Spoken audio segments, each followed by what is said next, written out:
call to order the Board of County Commissioners Capital County Budget Workshop of July 7, 2026. At this time, please silence all electronic devices. Please rise for the invocation and Pledge of Allegiance.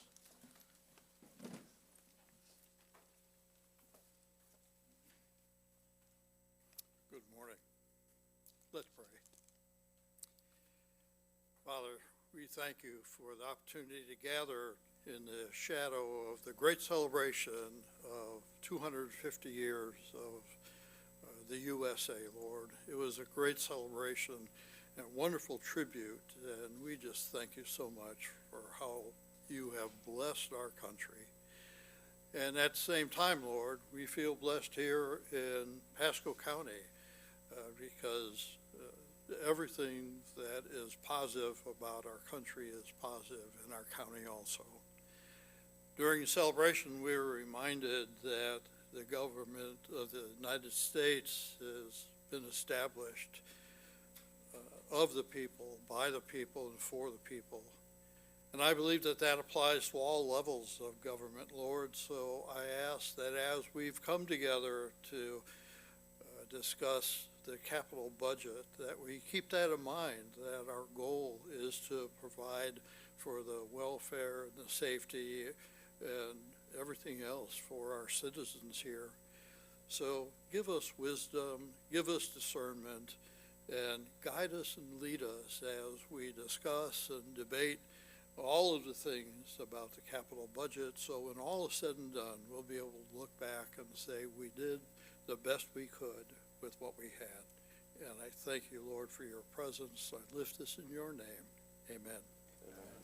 And before we sit down, I'd like to have a moment of silence for a 3-year-old boy named Alejandro we lost over the weekend.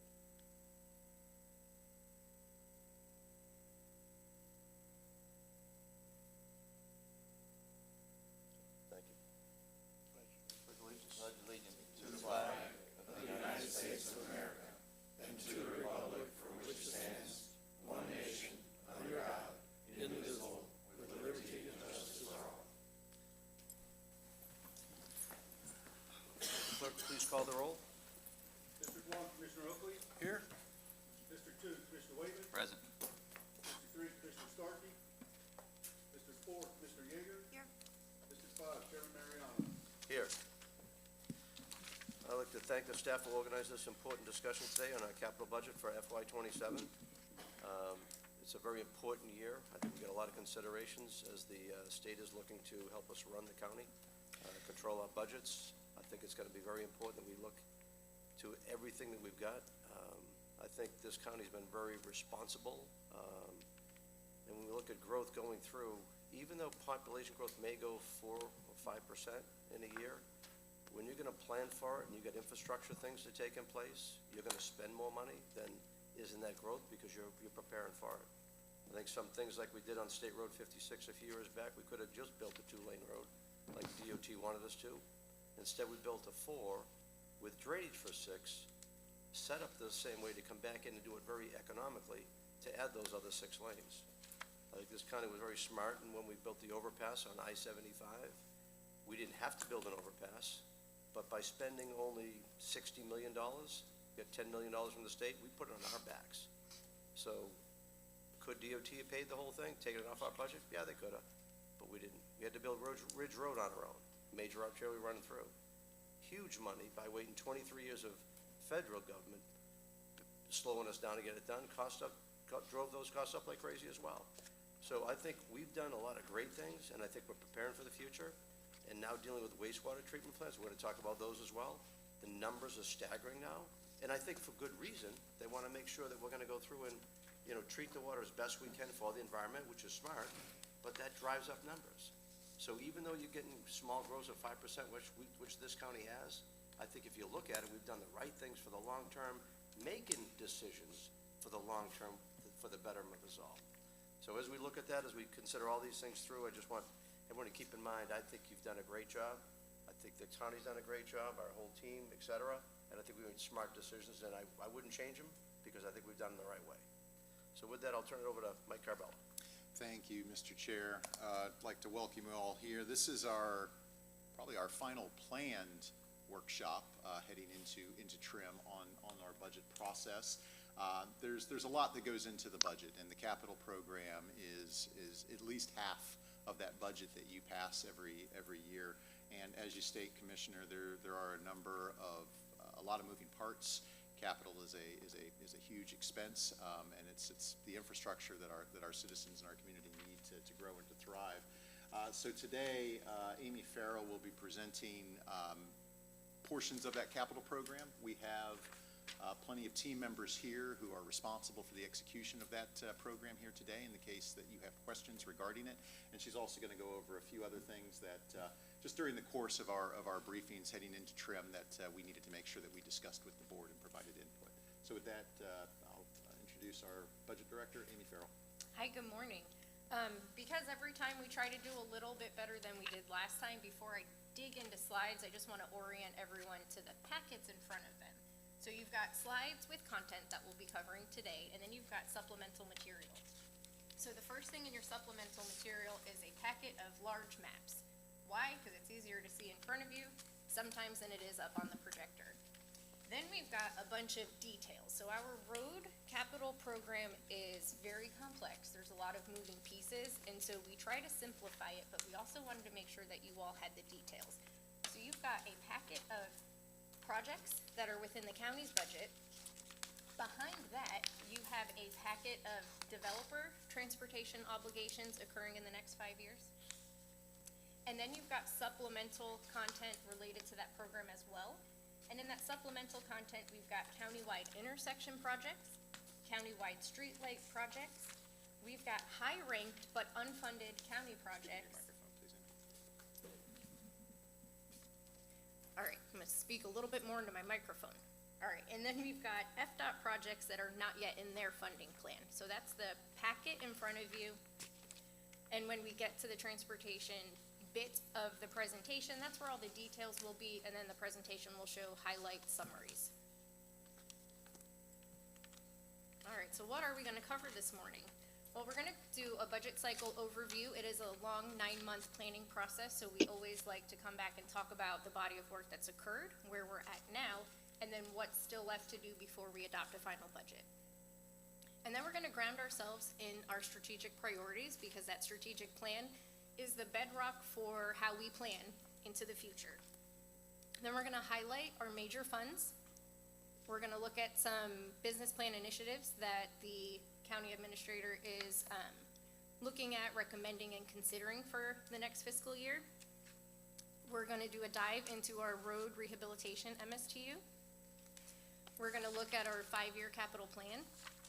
And then we're gonna highlight our debt portfolio. All right, so our budget cycle, again, it's a 9-month process. It's a 9-month process of planning, of discussions, of pencil sharpening and number crunching. And we start in January with a workshop with the board where we look at the progress we've made in our strategic plan so far, and then we talk about priorities for the upcoming year. It is a 5-year plan, so we like to chunk it into 1-year action plans to help us figure out what should be prioritized in our budget. Then we do an internal countywide kickoff where everybody, I say gets to work on their budget, but they get to work long before we kick off. Then in February, we look at our major revenue projections and how those are predicting to shake out over the next few years. We have briefings with the board where we look at the status of our general fund and our municipal services taxing units. In March through May, we're pretty busy. Our leaders with the budget team and the executive leadership team, we start looking at all the details in everyone's line item budgets. We come in April typically, and we workshop with the constitutional officers. This year was a little bit different. There was a lot happening at the state level this year, so we delayed that workshop a little bit, and we joined it with the board's workshop in June, which is part of why we're here today, because we weren't able to cover the totality of the board's budget. We went through the constitutional officer budgets. We highlighted some important stuff under the board side, and now we're here today to cover the remainder of the proposed budget, and a large propensity of that is the capital budget.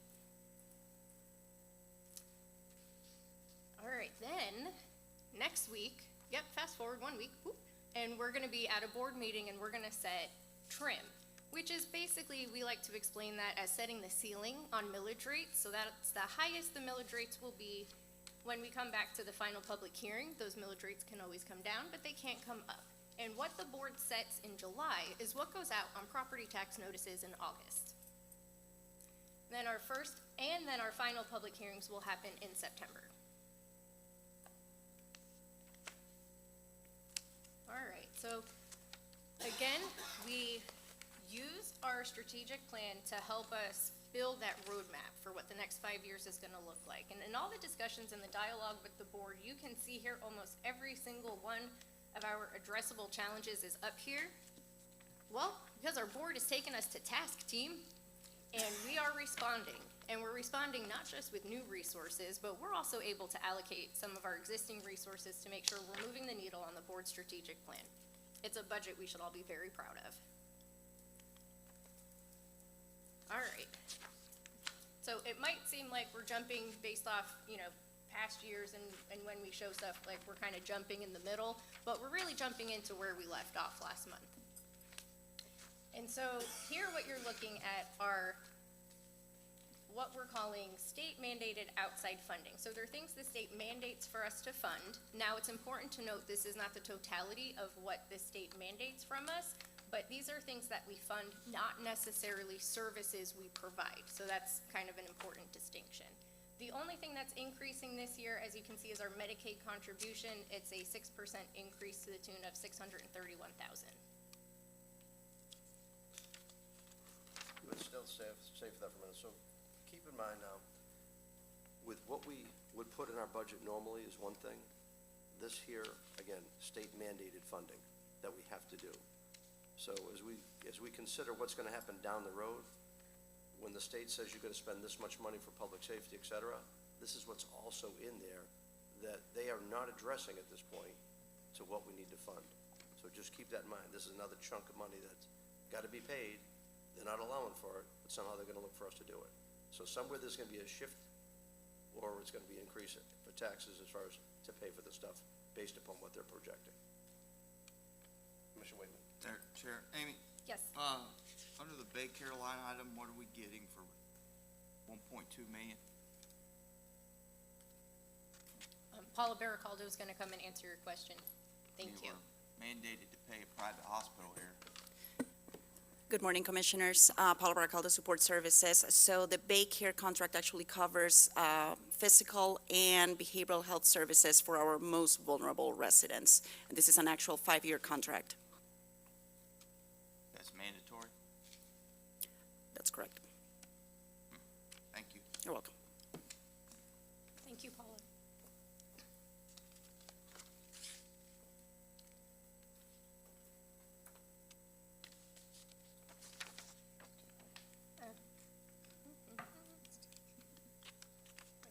Do I need to hit something? Okay. I clicked it a few times. All right, it's staying. Okay, all right. So now what you see here is items where the board over the years has agreed to fund some of our partner agencies. These are not state mandates. This is at the board's discretion. So Premier Healthcare, Museum Support, Human Trafficking Coalition, and the United Way. Let's touch on that just a little bit as well. So Premier Healthcare helps our low-income people as well, and they've done a phenomenal job. They've expanded. You want to talk about that a little bit too, Paula? Because if they don't get health care, what happens? So once again, Paula Baracaldo, Support Services. So Premier Healthcare provides medical services and dental services to our very low-income population. This is under the low-income pool program that is run through the state of Florida. Essentially, these dollars and then match with the state funding to bring back additional federal dollars to our community to be able to expand services for those that are underinsured. In the United Way, I think one of the reasons we use them is because they can help with people that are come across bad situations, could become homeless, can't pay utility bill, something else may happen. That United Way, without having the government bureaucracy involved, can actually take care of things very economically and feasibly with a great board of directors that actually can oversee it. That is correct. In fact, when the hurricanes happened, we relied a lot on the United Way to be able to do that rapid response of services for our most vulnerable, in addition to that cold weather shelter effort that they help us run at the community level to be able to respond quickly to the needs as they come. I just want to piggyback on that because I'll help families, and the first thing the county says is, let me reach out to United Way. Correct. So they are an amazing partner, and I think it's really important that we keep funding them. And I know you can see that when we go on the storms and previous. Oh, yeah, yeah. And museum support, that's a choice. And I'll say human trafficking, whatever we can do to help. So, Yeah, Chair, with, Mr. Wade. with museum support, I think there needs to be a budget amendment. And if it's possible to move out of the tourist development tax. Since that is a piece of Sports Coast and bringing people in and things for people to do. I don't know if that would qualify or not, but I think that the funding for museums should come off the general fund and figure out a way to somewhat qualify under the tourist development tax, if that's possible. I think it's a very good idea, and especially like the other three, I think you can justify all day long. Yeah. That one there, I think, museums are part of tourism, drives an attraction to it, so I think that's something, that's a very appropriate thing to do, and especially at this point in time, probably a very good thing to do is take it out. Commissioner Wilkins. That was put in back about 10 years ago. We put in help to both museum on the west side Yeah. and the one here on the east side, Pioneer Museum. The reason for it being put on there was the fact that they both tell the story of Pasco County, and both tell, there was two actually different sides. One was all citrus and cattle, and the other had the area out on the water and fishing and things of that nature. That there was a different way of life there near the coast than it was over in East Pasco. So that was the reason I'd put that in way back to support both. And actually, it's been at $10,000 apiece. So this right here is telling me they've cut that in half, I guess, so 5 each. So, but So, no, it's 30. Oh, yeah, no, it's 30,000, so it's 15. 15. 30. All right. These old eyes can't see right. But anyway, I think it's very worthwhile that we support both those museums. So No, they I do mean- a lot for our community and tell people that come in the community more about how Pasco grew to be what it is today. So, No, I think Commissioner Elko, when you brought that up, was a great thing to do, and again, if not for these budget times, as we're getting everything so scrutinized, that Yeah. I think it is a good time to pull it out, so I think as Commissioner Wakeman, I think Yeah. I would agree, that's a good. But I wouldn't leadership stop thing. it. I don't mind pulling it out if it fits in that area that we could do that, then I don't have a problem with that. But I would want to make sure we do something to help this group. I'm good to keep the funding the same, and I'm sure there's other TDCs doing the same type of thing elsewhere, so I think it's Yeah. gonna be just fine. If we gotta change the ordinance, so be it, but I think it warrants that. Okay.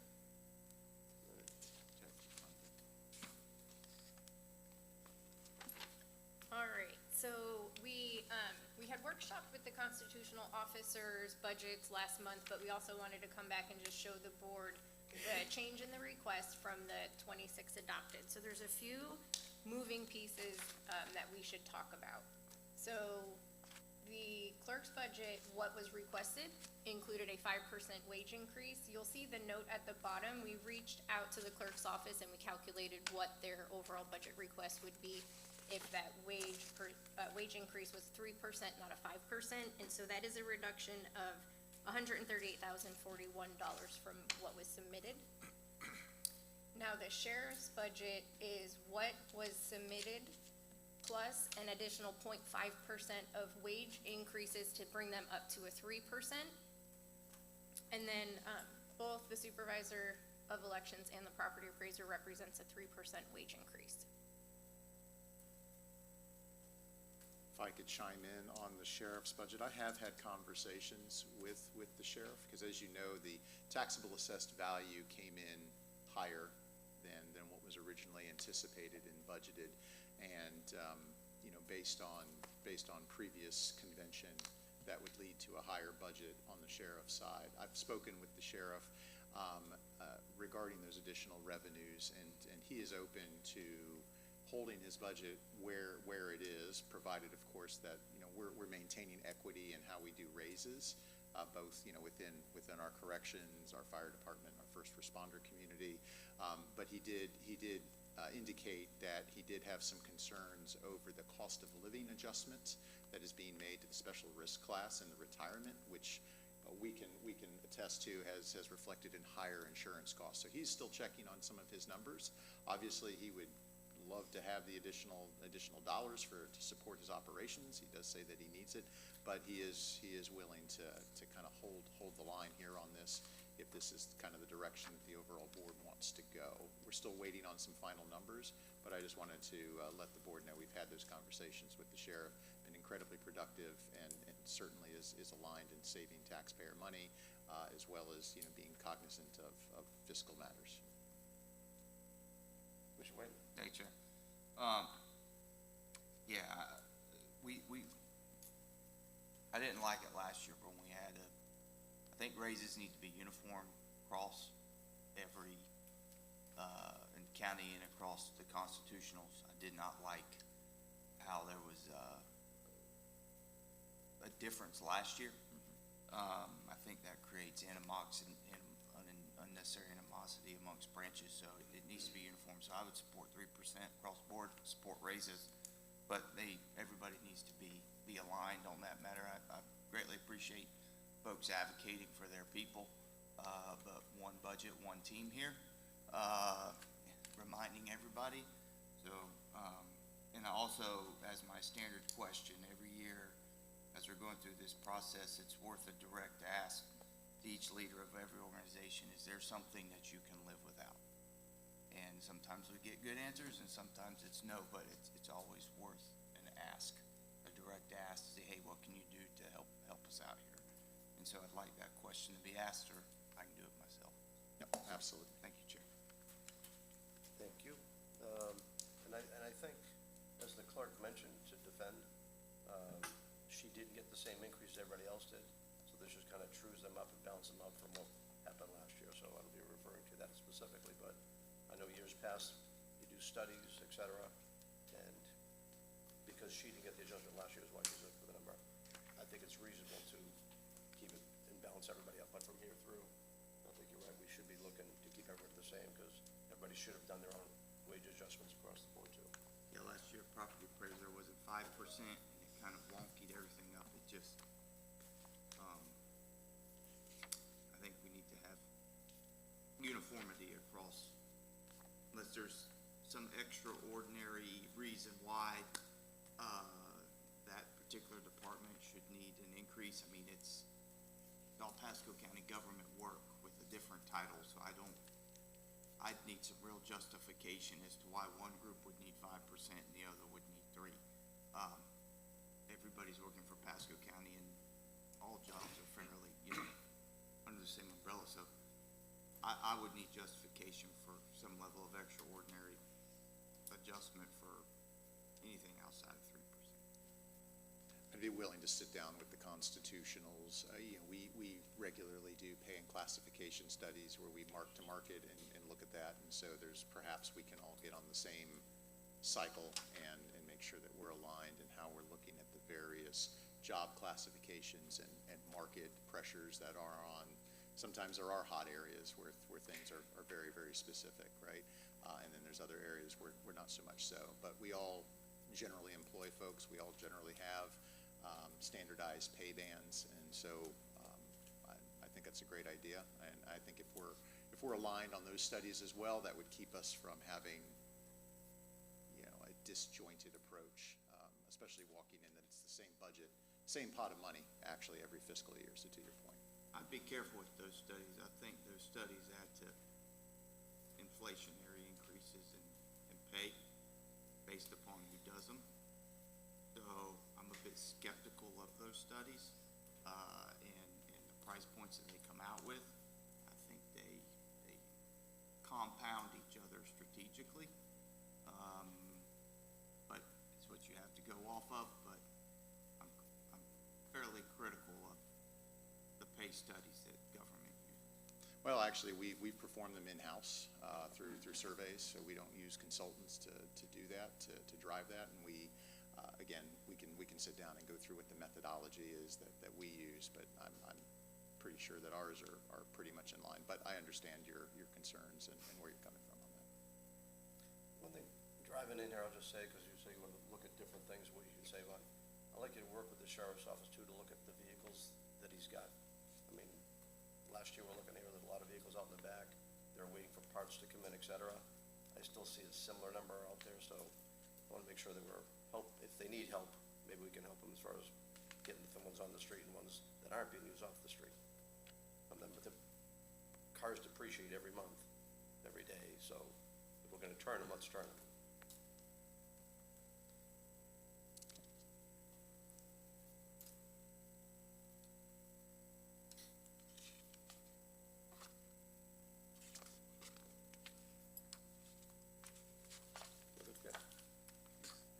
All right, so here is a slide with a whole lot of numbers for you guys.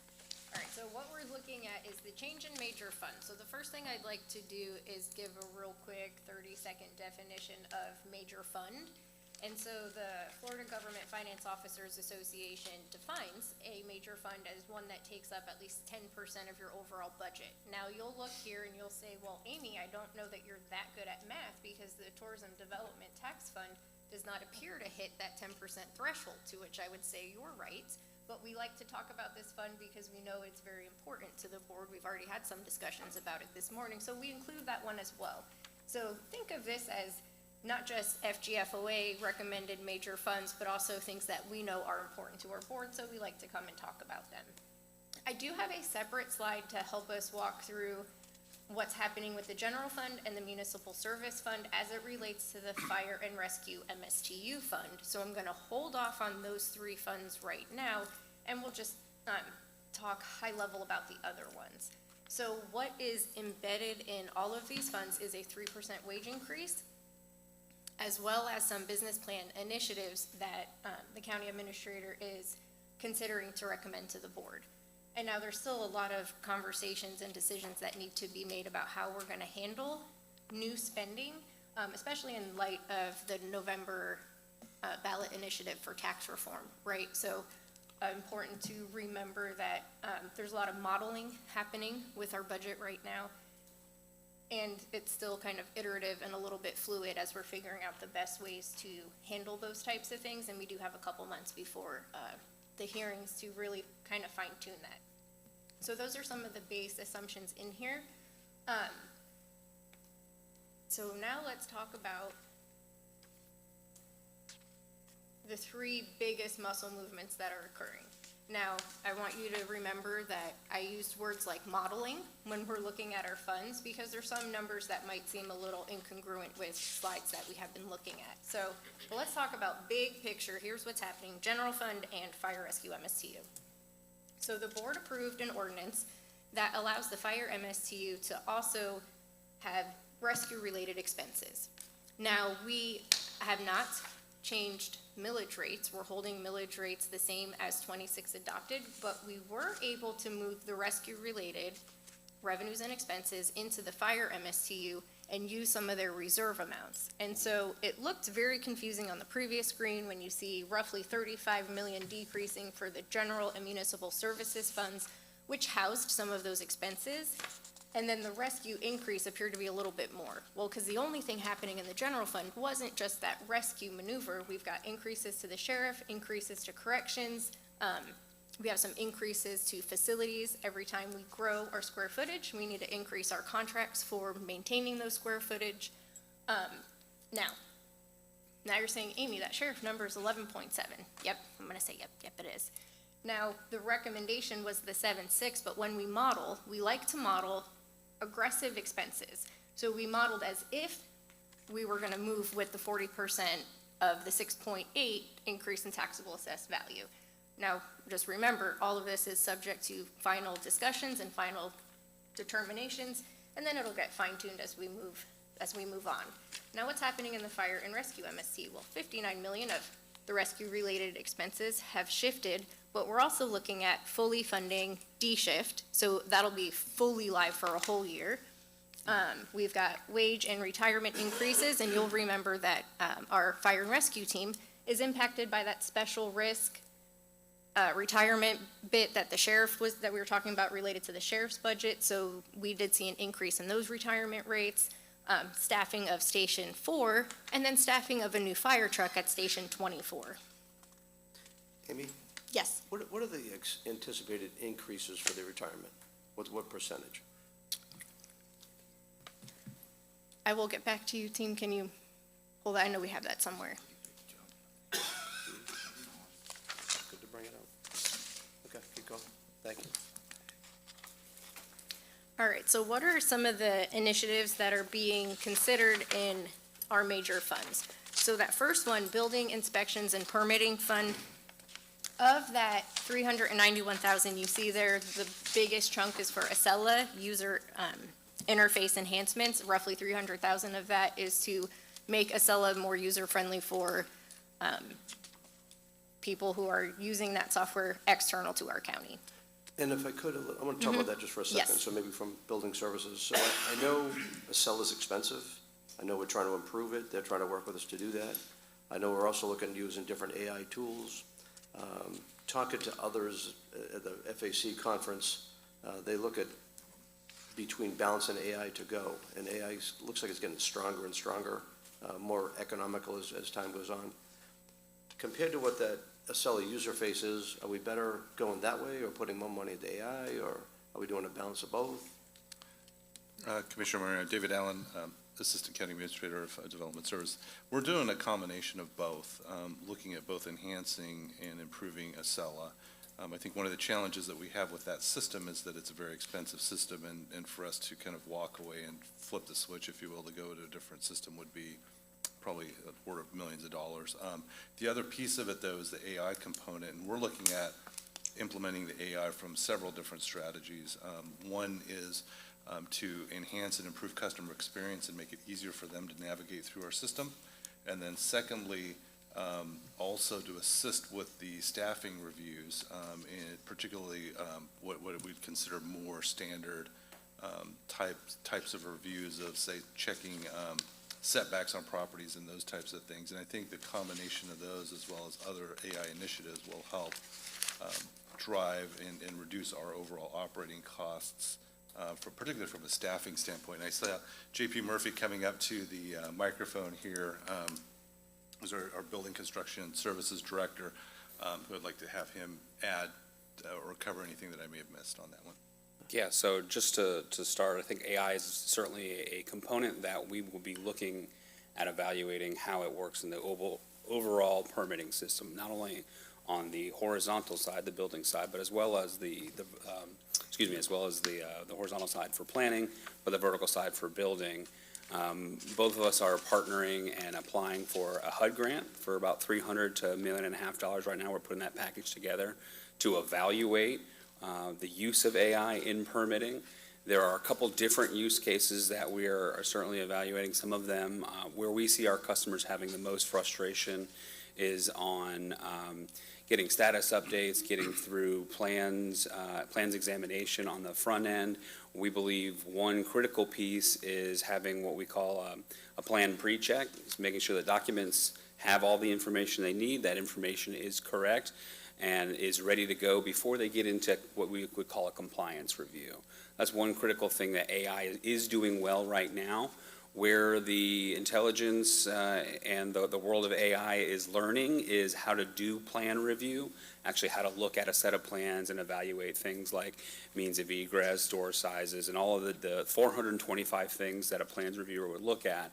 AI is just not quite there yet, and that's one of the things HUD wants us to look at, and so we're putting an application forward for that. And we also believe that there's a good use case for some agentic modeling on the simple stuff that just is transactional, so we can reduce some of the transaction times by evaluating that system as well. Yeah, one of the presentations I saw, it was a Salesforce group that was up there, and they showed a dialogue with the gentleman talking with the computer and Todd was there, going back and forth with a dialogue and actually coaching people, getting regular questions and bringing them along the way on how to get their pothole fixed or whatever it was, all the way through, and made sure at the end, are you satisfied with what you got? So that technology, I went through it on something else I was doing just my own personal way, on something else. So the technology is coming and coming. I just want to make sure we're in position to take advantage of it, not only just with building permitting, but the rest of the county as well. Yeah, and since you brought up Mr. Bailey, we have been working together. We've sat through 4 different vendor presentations and have gone pretty far down the road. We're looking at some test systems to do. The HUD opportunity came up, and it's kind of a dovetail opportunity for us to take that next step with a couple of those vendors. No, Todd's a great asset. It was Todd, you did a great job up there at the, at FAC presenting. He was one of the 2 people he had up on stage, and they were like grilling questions, did a great presentation, and really kind of opened eyes of a lot of people about where the future's going, so appreciate it. Commissioner Waitman. Thank you, Chair. Mr. Allen, so you admittedly, you basically said that you're held hostage by a seller. If you transitioned, it would cost this county millions of dollars. For that. Did I hear you correctly? Yeah. I think, so if we're trapped and held hostage by a seller, if we're renewing contracts with them or whatever we're working on, we need to have, if we decide to go a different direction, if something better comes out, we can't be held hostage by them. I don't know what ability we have to have, if there was ever a transition between platforms, but we've got to figure out a way to work with Acela and that team, that if we were to go a different direction, that the whole process just comes to a crashing halt and it's a complete start over. So that's redundancy, I think, is probably important on that aspect. No, it's a great comment, Commissioner Waitman, and I think that's the challenge with some of these applications and systems is that, organizationally, we make a decision to move forward with a system that we feel is best at the time, and then, certainly technology improves, systems change, and then after a certain point in time, there's typically kind of a reassessment, reevaluation. Is this really the best approach for us to continue moving forward? And Acela is not unique in that aspect, because you'll see that for other types of systems that are utilized with county government, municipal operations. And so, it's just that we're kind of at that point where we've invested initially, and before we make a decision to kind of flip the switch or really reevaluate other alternatives, I think we're, for lack of a better term, stuck with what we have, but that's not to say that we're stuck with that forever moving forward. I think that there's always opportunities to reevaluate and reassess. Well, when you're talking with them, just let them know you're aware. Commissioner Oakley. I just want to chime in on Acela, because I've been here 10 years, and the whole 10 years, I think every time something's come up about Acela, it's not been a good sound. So they've had a hard time working it into the programs to fit for Pasco County. I know I've had talks before with administration and all, basically on doing away with Acela, or some way to change Acela to make it more user-friendly and help projects get through the system quicker and better. One thing that comes up with the different projects that come before us is the fact that at the beginning of a project, someone asking a question about what should I do about zoning or going this way or that way with their project, and getting the wrong answer from the staff. And I'm not naming out any particular person, doesn't matter, but they get the wrong answer and they work through an issue over the years and find out when they get done what they were told they should do, it's wrong. And then what do? You're 5 years down the road, and this person spent all this time and money to make it right with what we've told them to do, but yet it doesn't happen.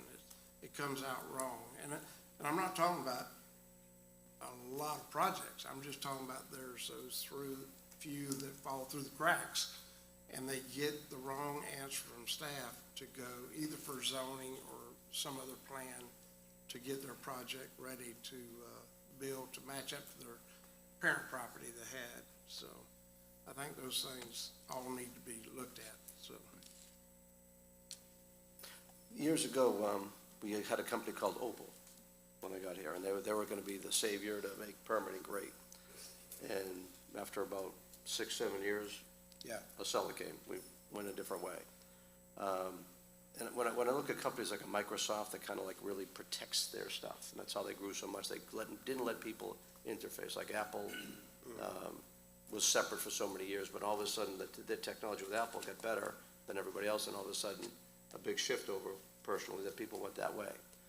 So I think if a seller's gonna be protectioners, protect what they've got, so you have to use them, et cetera, maybe it is time to keep that outside look to go see, maybe there is something better that's out there. So even though we've had it, even though we've invested, we don't want to throw good money after bad. Yeah. And if it's time to make a move, make a shift, then let's keep that open mind to go and dissect what's the best thing to do, how do we see the future going, because the future's changing, and as they say, all the technology out there right now, in 3 months' time, it could be even dramatically better. That's how fast this thing's moving, so just to go dump some money in because of interface, if it doesn't really work and we don't think it's gonna long-term, let's be ready for that before it goes. That's where I think Todd Bailey's gonna be very effective with that. No pressure, Todd. No pressure. No pressure. All right, And those of you who don't know, Todd was very, very involved as we're making transitions years ago in helping with IT, with permitting, so it's not something he's just stepped into, he's been there. Todd, I'm going to relieve some pressure for you. You're welcome. Chairman, we have an answer to your question on the retirement rates. Okay. So the big muscle movements on retirement rates, there were 3 classes of retirement that increased: your special risk, drop, and elected officials. Then your regular risk and your senior management, those went down. The specific amount that special risk increased was 2.4% over last year. Okay. All right, so let's move on to the Tourist Development Tax Fund. And now I want to remind you that on the previous slide, when we looked at the change in major funds, the overall fund, operating fund here, what the team is planning to spend, went down $46,000. That's inclusive of an almost $19,000 worth of BPIs, where the team's looking at bringing in some digital marketing in-house, offsetting that with a reduction to their contract. And so this is just a great example of how the team's worked really, really hard to sift through what do we need to do, to Commissioner Waitman's earlier question, what can we do without, and where is it smart to pivot and take maybe some control of the work being done in-house versus an external consultant. So just kind of wanted to highlight that from the team. Good job, Adam and team. Our fire and rescue MSTU, so really the 2 things happening here is we're building Station 4, so we're gonna have to put some people in there so we can operate it. And then we've got an additional fire truck at Station 24, and so we've got to staff that as well. And then we move to stormwater management, so you'll see here it's 2 pieces of needed equipment, a vac truck, and then a Great All excavator, and then teams to operate that equipment. And then when we move to the Solid Waste System Fund, the big chunk of their initiatives really is the Phase 2 of their Solid Waste Master Plan. If you would talk to that a little bit, maybe Kevin could talk to that, because I think that's a great little thing you got there, that ash mining program. I mean, that's something that we've spent a ton of money with ash as it's burned to go pile it up together. When we first started doing it, we didn't have the metals to be come out, ferrous and non-ferrous. Now we've got like the best things going. So, as Mike said yesterday, there's gold in them dar hills. But that is something this is an investment we're gonna make that long-term could actually shrink those cells, and they're super expensive and not gonna get any less expensive. So there's a great opportunity now with the latest technology, not only using it for asphalt base, but now for cement, which is like the biggest one going. So if you would, Kevin, talk about what you see the future going for that, to be something that's gonna help us down the road. Good morning, thank you. Kevin Pliska, Solid Waste Director. And yes, we are making great strides in a little bit of a different direction than what has been done in before with ash reuse. In the past, it was mainly focused towards road base or aggregate. We believe we've found a potential long-term home that may be a better fit long-term, just from a liability standpoint, and really a partnership where we believe this can act truly as a commodity and have value, and we're being paid for it. We're making great strides with CEMEX. where a certain portion of the bottom ash has the chemical and physical properties that they like, that would be used in the raw mix going into the cement manufacturing. So actually making cement, not concrete, it's the flour in the cake recipe. So we're getting ready for the Phase 2 trial. We're going to run 2 weeks, full production scale at CEMEX in the upcoming month or so. And if that is favorable, our plan is to go into a third-party production mode. As you mentioned, have a third party on our monofill, getting all of the residual metals out that have value, producing an aggregate that would be an offtake for CEMEX. And the bottom line is we start reducing what's going into the monofill. I can't say we're going to go completely negative, but what we're modeling right now is we would significantly delay the need to put a new cell in. And just the value, the time value of that money is significant. Adding a new 10-acre cell right now is between $15 and $20 million. So if we can delay that 5-7 years, it has great value. And then again, what happens with our recycling credits, our recycling percentage, and where we go in the state program. So I think it all goes towards, our goal, the strategic goal that the board has of protecting natural resources, right? And this is solid waste's way of how we can potentially do that.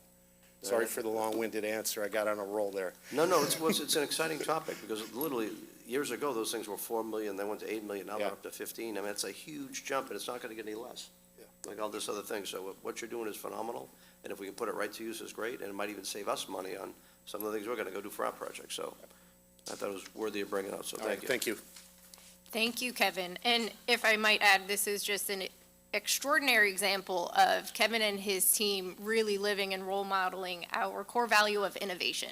It's kind of exciting to see. Can I bring up one more thing, too? Of I course. see on the Stormwater Management Fund, you got a vac truck and a great old excavator. Now, years ago, they put some rules in place, and it goes back to the state mandates as far as what they make us do. This may be something to look at. We've got a team that's phenomenal. Anybody who's seen them in action, what they do out there is amazing. We had them at Gulf Highlands. We had like a flooding problem out there.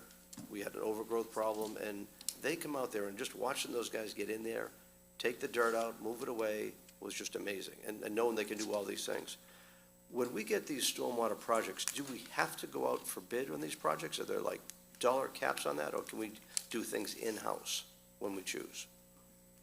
So I think the team always balances what we can do in-house with our own forces. There's always a risk and a best use of our resources equation that goes in. I mean, typically, anytime we procure something, we do have to follow state law and procure things in accordance with whatever that is, whether that's an engineering project, whether that's a construction project, whether that's a vendor who's going to come in and replace culverts. Those always do have to be bid. There are certain things that we can self-perform.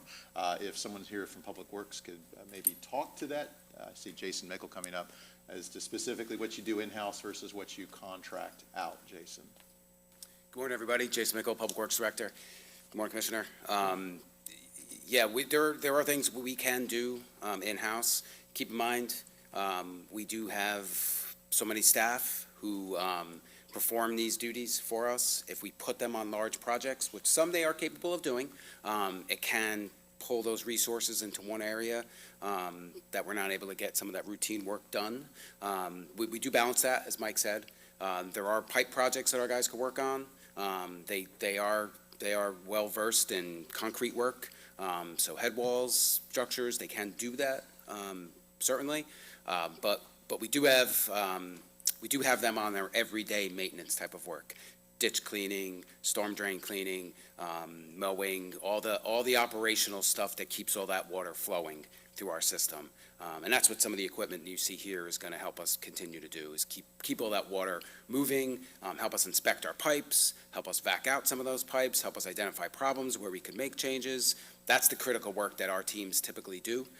But Commissioner, as you know, we do sometimes have them do some of the bigger projects, but we do have a whole list of vendors that we work with out in the community. Right now, we have 14 engineering firms that we work with for conceptual plans and design work, and then we work with our development community as well to go out and bid out those projects, as you mentioned. So bottom line, if we have a I'll just say, call it $1 million project, do we have to go out to bid on it? Can we do it internal? Is it our choice 100% all the way through? Are there any limitations from the state? And maybe it's a better call for purchasing, but I'm just trying to think, are there limitations of what we can do for projects on our own? From a procurement standpoint, if we decide that we're going to go out and solicit a vendor to do that work, yes, we go to bid. But I think, Jason, the Commissioner's question is are we mandated to do that? I mean, if we had a $10 million project and we had the resources to do it, we could theoretically do that job. Now, whether that's smart or not, that's another conversation. Right, I just want to know if there's any limitations. That's all I'm trying to get to. No, we can self-perform. If we're qualified and capable of self-performing, we can. There are no mandates of what we do or what we don't have to put out for bid.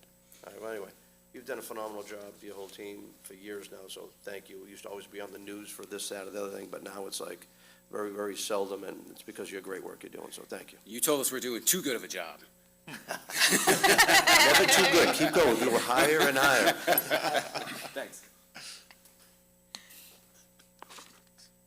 All right, so now we're going to look at our water and wastewater utility. And so really the message here when we look at our water utility is the team does a great job of balancing what's paying for what. And so the underlying message here is that we are ensuring growth is paying for growth. And what I mean when I say that is that the revenue associated with volume increase is what's funding the initiatives that you see here related to growing the team's capacity. Right, and so some easy ones to pull off the slide would be your meter reader 3s, right? That's a direct correlation to increased capacity, your wastewater plant operators. And then something really important to point out is when you're looking at the utilities engineering and contract management, a big chunk of that investment is as that capital program continues to grow, Adolfo needs a bigger team to be able to manage and execute those capital projects, and so that's what you're seeing there. And then are there any other questions before we move on? Yes, Commissioner Waitman. So on utilities customer service or information services, there's 4 head count. So this 401,000 is for 4 positions. It's going to include startup costs as well, so maybe some one-time pieces of equipment, so think computers for those in-house, vehicles for those who are out and about. I was just curious, you have 4 heads, that's over 100,000 apiece. So I was curious, what all is in that $401,000 ask?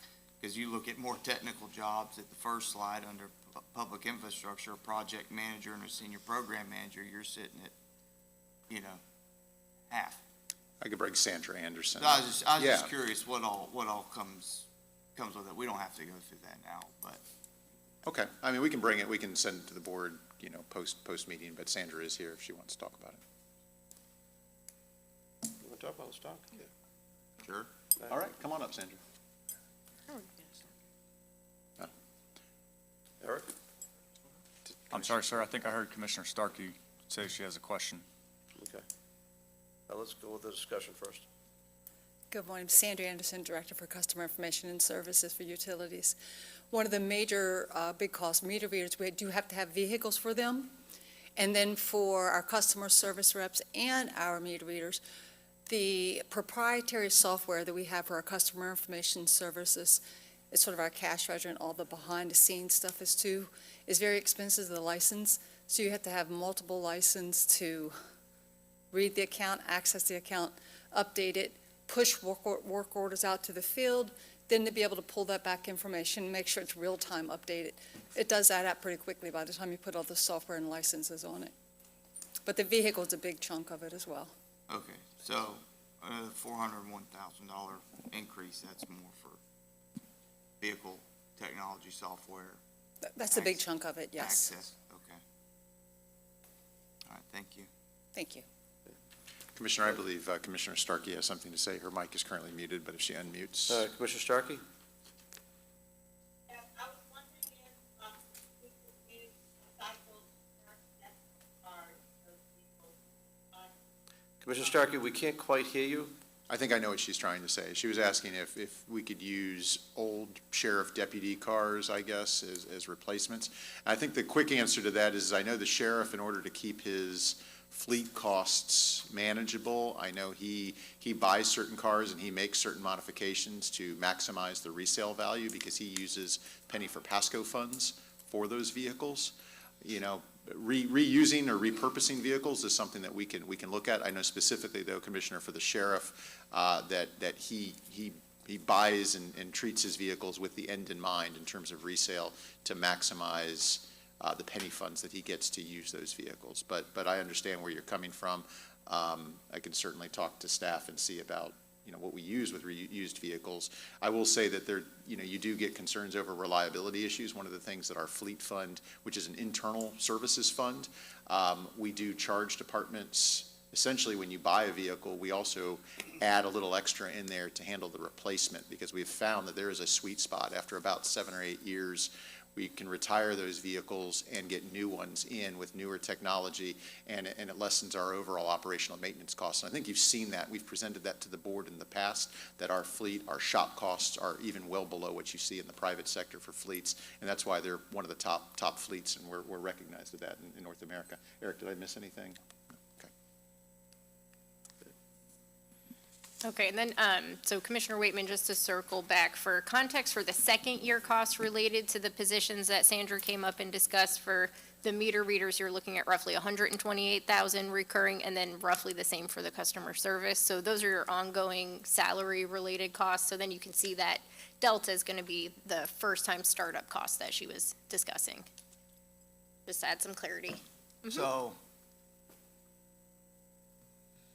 do we have to pay those costs? Say that person doing that job, meter reader 3, gets promoted. Do we have to buy that technology in specifically for that new person to backfill that position? I ask that because it seemed the licensing seemed rather specific.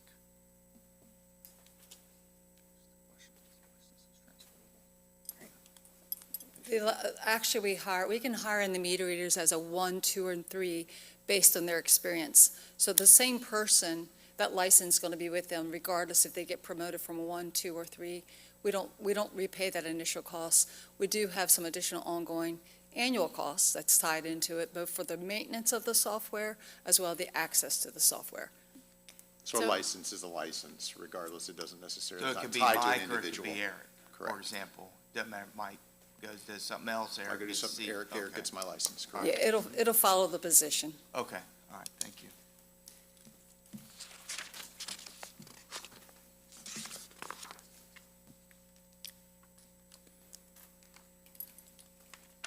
I swear I'm clicking.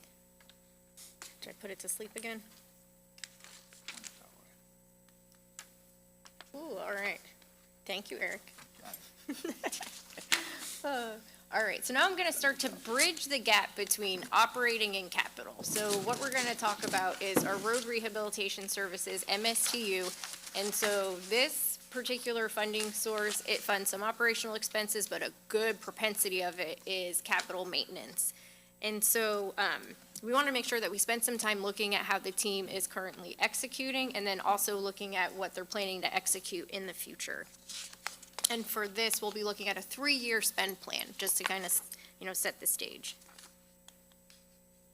All right, so here we're looking at our current fiscal year and what the team's projecting to execute in terms of dollars by treatment type. And so that very first column where you see actuals, that's what the team's already spent, that's gone out the door. What you see in encumbrances, these are things that are contracts or it's on POs, and the team's projecting to execute by the end of the year. So we're looking at a total execution of almost $22 million for FY26. Well, that's great, Amy, but what does that mean? Well, let's talk about it. Let's talk about what that means in lane miles. And so this is here showing you lane miles by treatment and by district, and then you can see how many lane miles the team's been able to, or is projecting to execute this fiscal year. Now, what you see up there is almost 138 total lane miles to be maintained. So that begs the question, before we moved into this funding mechanism with the MSTU, what was the team able to execute when we were in the PVAS system? right? The one that nobody liked, pitted neighbors against neighbors. We weren't able to get a whole lot of work done, and I can say that because we were doing roughly 40 lane miles a year. At 6 times the cost. Oh, at 6 times the cost. Ow, that one hurts, right? That one hurts. And then you say, well, why might that have been at 6 times the cost? Well, because before you could get everyone to agree, they wanted to be assessed on it, the road just kept degrading. And so we weren't able to maintain the roads timely in a way that was more cost-effective. So we've shifted the funding mechanism, and it's just another way that the county's been super innovative to make sure that we're able to meet our citizens where they are and provide the service they need at the most cost-effective way. And so you'll notice that most of the lane miles are in our rejuvenation, microsurfacing, and our milling resurfacing, because once you get to that full-depth reclamation and reconstruction, it starts to get really costly. And in the old PVAS system, because it might take so long to get full agreement that this is a road we were going to work on, we were getting into full-depth reclamation and reconstruction. And I'm going to look at Jason and make sure I didn't say anything wrong. You're doing awesome. All right, I got a thumbs up and awesome. Thank you. All right, so now let's talk about the next 3 years and what the team's looking to do. And so here we've got dollar amounts by treatment type over the next 3 years. And so it's important to note that the amount the team's able to execute is based off of our projections for tax revenue. And so this is one area where if tax reform passes in November, the body of work that the team would be able to execute would reduce by roughly a third.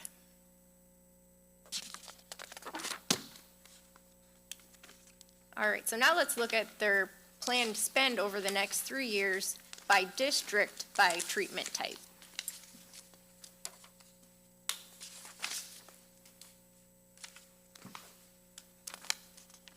And again, you'll see the team is trying to put majority of the resource allocation before we get to that full depth reclamation and reconstruction bit, right, where it's cheaper for us to be able to maintain, it's more cost effective. So, let's stay on this slide just for a second. And we've always said, like, maintenance should be, used to always be, program maintenance always balanced up between the commissions. And I'm looking at District 4, that's the lowest number there. Granted, our district's a little more compact, but I want to make sure we're doing, as we say, and I know we're going to touch on it, but doing the worst roads, et cetera, that need to be done. But there's, I don't know, devil's in the details coming up. All right, so then what does those dollar amounts translate into? Lane miles. And so here you'll see planned lane miles by treatment type and district. And so over the next 3 years, the team's projecting to be able, if funding levels remain, they're expecting to be able to execute almost 500 lane miles in the county to be maintained in the next 3 years.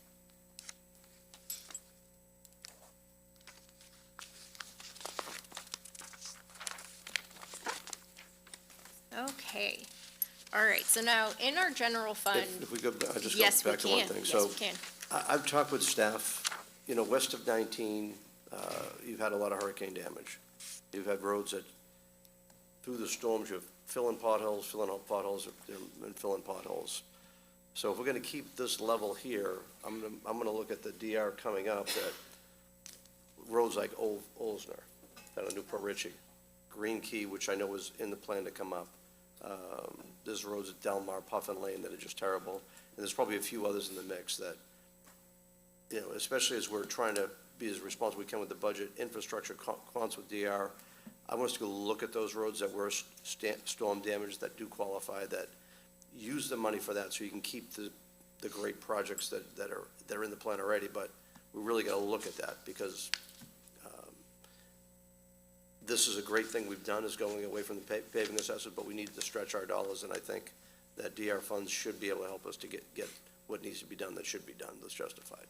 Those particular storm damaged roads would likely qualify, so I have asked Chuck Lane to talk with Public Works and see if there's maneuver space in that program that we will be bringing back to the board next month, actually, for discussion. And I've been talking with staff about it as well. I know we haven't seen the plan yet, but I just want to let the board know as well. It is something we need to look at. Thank you. Mr. Oakley. Yeah, as you look at the numbers and see they're higher and lower, but it's like 1, 2, and 5, but 1, 2, and 5 on districts are your most rural districts in your county. And that's why there's more cost, because there's vision roads and all that's gonna be put in those areas where there's no road there now at all. But to handle, you gotta have the infrastructure to handle the development that you're having in those areas. And I think that's what's driving the higher costs in those three districts.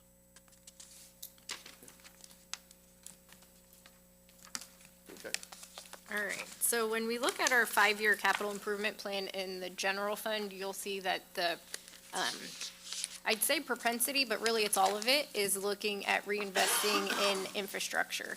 So anywhere you see facilities, it's really reinvesting in current infrastructure. So when you look at the budget requests, think what keeps people happy. So maybe we need to do some carpet replacement or some configuration for teams or things like that. When you look at the R&R program for facilities, think bigger things that make your buildings happy. So maybe we need to replace HVAC, maybe there's a roof that needs to happen. It's those types of projects where your people in those buildings aren't gonna notice when it needs to be maintained, but they sure are gonna notice if it breaks. And then facilities master plan, so this is where we're trying to make sure we've got space configurations to meet our growing team. Then when you look at IT projects and capital, what's embedded in there is kind of the same sort of reinvestment, but making sure that we're safe from a cyber security standpoint, that we do have updated technology when and where we need to, and that all of our systems are safe. And then parks capital maintenance, you will see for FY27, based off our last workshop, we heard the board's direction and we increased Keith's capital maintenance budget from $3 million to $5 million for FY27. And you'll see it just in FY27 because we know we need to come back and have more conversations about FY28 and beyond anyway, especially with the unknown November kind of looming.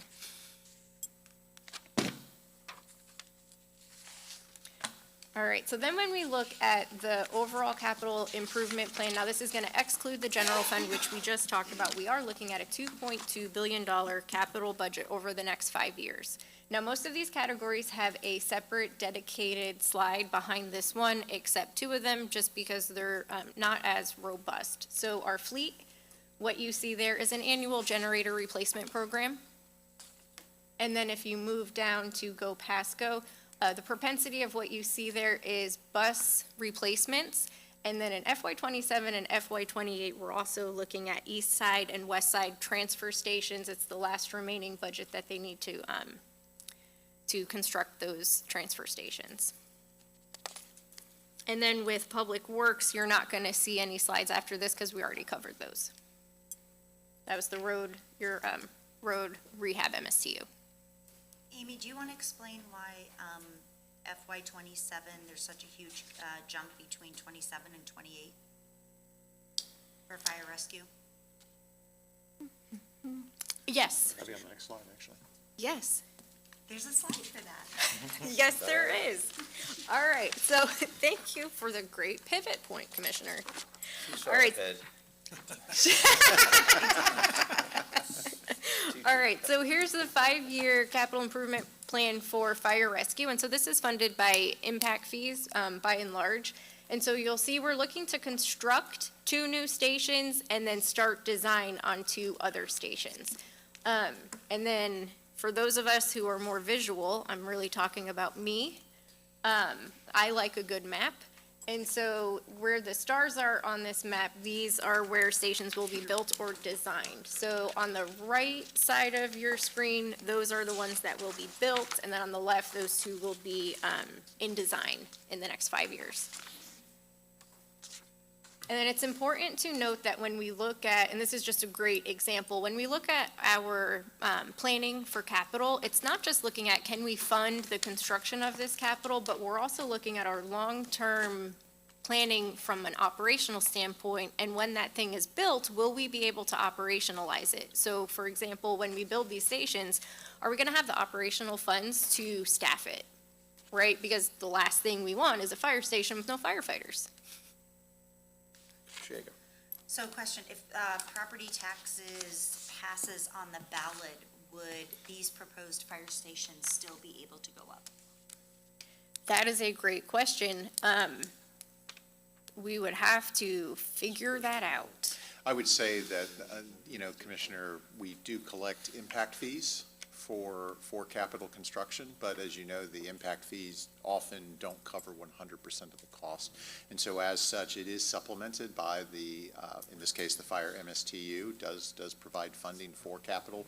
And so if that is impacted, let's say through property tax reform, 20 to 30%, I do think your pace of new construction of fire stations would slow down as a natural result. Well, I'll say, and I think we've done a great job catching up. The GO bonds were great to help us get going, though obviously inflation killed a lot of that. But I think it's going to be important that as we're building new stations, which we are, that the focus may start getting to be a little bit as far as increasing the number of ambulances that we have. Fire and EMS together are important, and you want to have the firefighters, but when you have two trucks going to a call, there's going to be some calls that you don't need both trucks there, and if you have a team set for it, it can be one spot to another, makes it easy. Even if you've got to go take, at some point, like some of the old tow truck companies used to be, they would have a tow truck at an accident-prone place, and they have one positioned. And I know the technology, we can look at where these things need to be, and if you do have a shift on one area that has obviously got a couple of calls going on, you can shift over to help with the coverage planning where they think they may need to. So I think that type of technology should help us in the future to kind of not have to build as many stations, but I think these are good where they're located and needed. But I think, especially with D-shift coming, you're going to have that flexibility coming up. And I appreciate that, Commissioner. I know that the Chief's single certification program is one of those programs that is designed to help mitigate that to a certain extent. We've been working too with Commissioner Yeager's office as well on exploring other options to where, perhaps even private sector support could come in to kind of help fill those gaps and make sure that our units are available at the right time, right unit, right time, to help provide best possible service to our citizens. Okay, Commissioner Whalen? No. I'm sorry, Commissioner Wilson, sorry. Yeah, I'd like to speak on that. I think you're seeing that already. I think the system and the fire, they're reaching out and doing that where they need to. They've already figured that out, I think, in a lot of areas. And so that's an ongoing process, but as the system grows, it's more important as we go down the road. So, but it's a very good job done by the fire departments. Yeah, I just want to add that one of the things we're talking about is in the hot zones where the response times are a little longer, that the third-party ambulances will come in, only for the basic, the BLS calls, not the ALS calls for the fire safety. But then also I was looking at the number of the 59 million, the ambulance billing and rescue from the general fund. And I think if, we word it properly, that number might go down, because if we do contract with a third party, they would be reliable for that debt, not the county. So just something we're looking into. Well, and again, I think this is a time to look at all the efficiency we can Yes, sir. possibly do, every single angle, and I think we're doing that, and it's going to keep on going, so appreciate it. Okay. Commissioner Wayman? Sure. For clarity, the ambulance team billed 59 million. So I think our Worth of annual, work. let's see here. That Chief? slide, I interpret that as that's what the ambulance billing team does a great job, was able to capture. That's the total budgetary cost. You're looking at the expense side of the equation on the budget. It doesn't necessarily show the revenue side. I know we collect roughly, I don't know, Joanna, is it about 30%? Yeah, roughly a third of what the actual expense is through our ambulance billing group. Now, we're not aggressive in terms of chasing after individual citizens because, we believe they do pay into their taxes, so it's pretty much what we can get from private insurance. And then they do a good job. In fact, they do such a good job. I know we're doing billings for Hernando and Citrus as well because our system is set up, and that is a little bit of a revenue producer for us. But we don't capture all of it, but the number that you saw probably represents the actual cost of the EMS service, roughly 60 million. And so we capture back 20 to 30 million roughly in revenues on the backside. But some of that backfills fire, because you'll deploy sometime an engine company if an ambulance is unavailable. So there's a lot that goes into that. It'd be nice to understand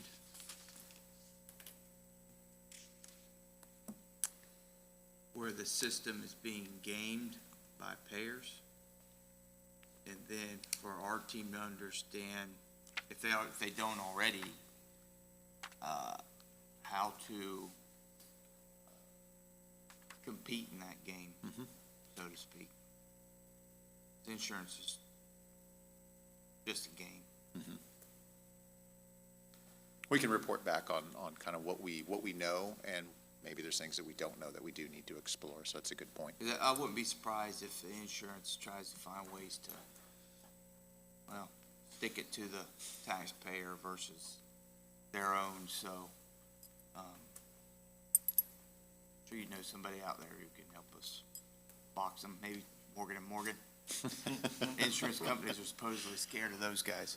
So. I don't know, Jeff might say they're busy suing us, so I don't know. Depends, I mean, they multifaceted, I don't know.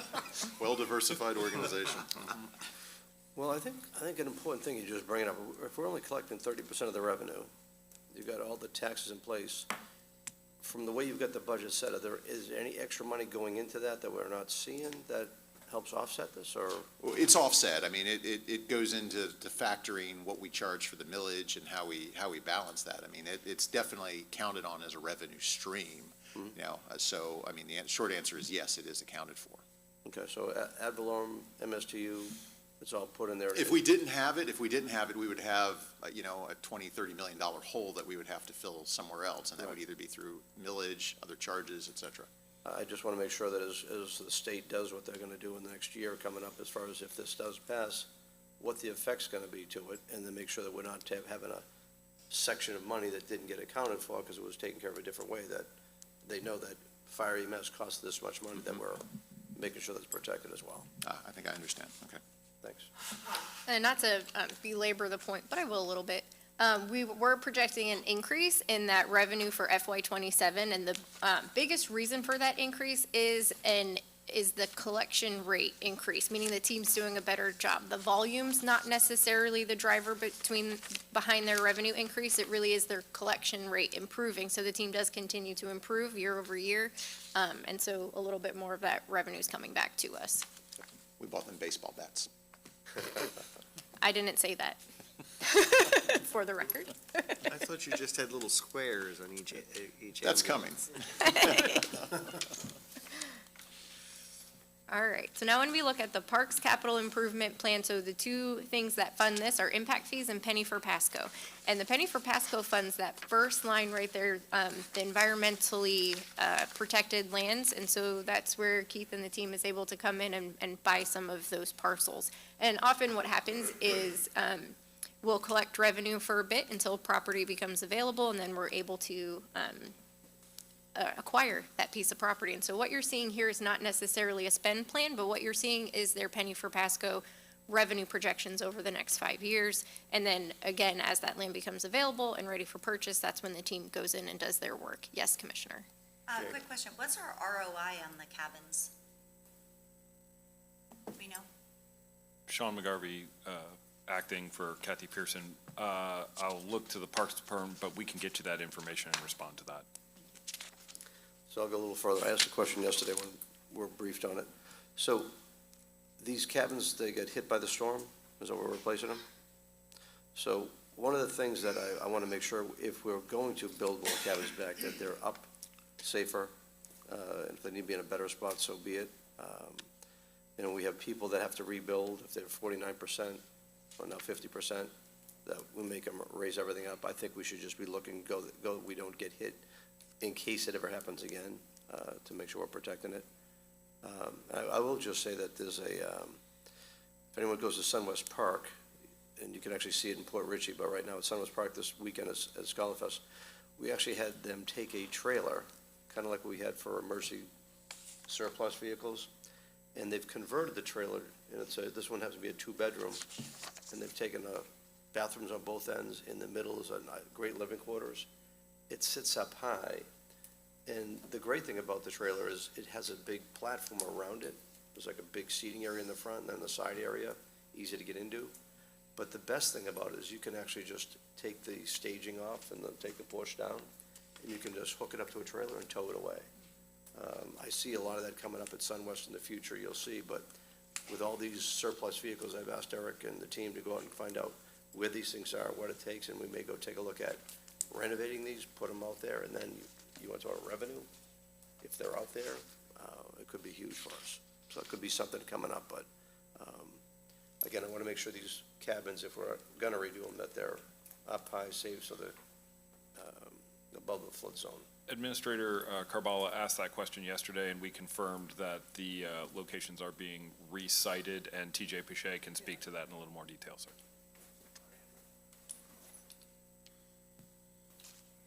Good morning, TJ Pichet, Assistant Director, Parks and Rec. Sorry for my casual dress, I was hoping to be a spectator. But, so the cabins, we met out there about 2 months ago with Dwayne, who kind of runs that park out there. He was there during the storms, and we have picked a piece of property that, post-storm that was pretty dry, that we are gonna move the new cabins to. We also plan on going from 3 cabins to 6 cabins out there to build a few extra cabins, is one of the other plans. And there'll also be room for growth if needed in the future, in that spot that we've picked, so. So tell me about these cabins at 1.5 million. It seems like a lot of money for 6 cabins. Yeah, so there's also a little bit of site work that's gonna be, right now it's a wooded area where we wanna put them. There's gonna be a little road that's gonna have to go in to connect the 2 roads, and then off each side will be the cabins. I know it sounds like a lot, but we recently just renovated a cabin at Starkey, and that was almost 60 grand just to renovate the inside, so. So with the 6 cabins, we're probably looking at, 100 grand apiece, which would be 600,000 plus the, plus the infrastructure to get them in place, so. $900,000 for infrastructure? Well, by the time we put roads, we put, we put the septics, all that kind of stuff in for them, so. Yeah. I do have that ROA number, Commissioner. They're estimating about $24K a year in rental fees. Per unit? Is that per unit, Luis, or total? That's total. Total, ma'am, or total, sir. That might be worthy of a discussion. Yeah. Oh, go ahead. Louise Anderson, Business Support, Parks, Rec, and Natural Resources. Can you speak up a little bit, please? Sorry, Louise Anderson, Business Support, Parks, Rec, and Natural Resources. The $24,000 is at the current approved fee structure. And that would be for 6 total cabins. That's currently a 60-year payback, so if the board wants us to look at that a little differently, we can certainly do that. I would like you to look at it differently. Yeah, let me put a recommendation. So let's find out how many of these trails we have that were surplus from FEMA, et cetera.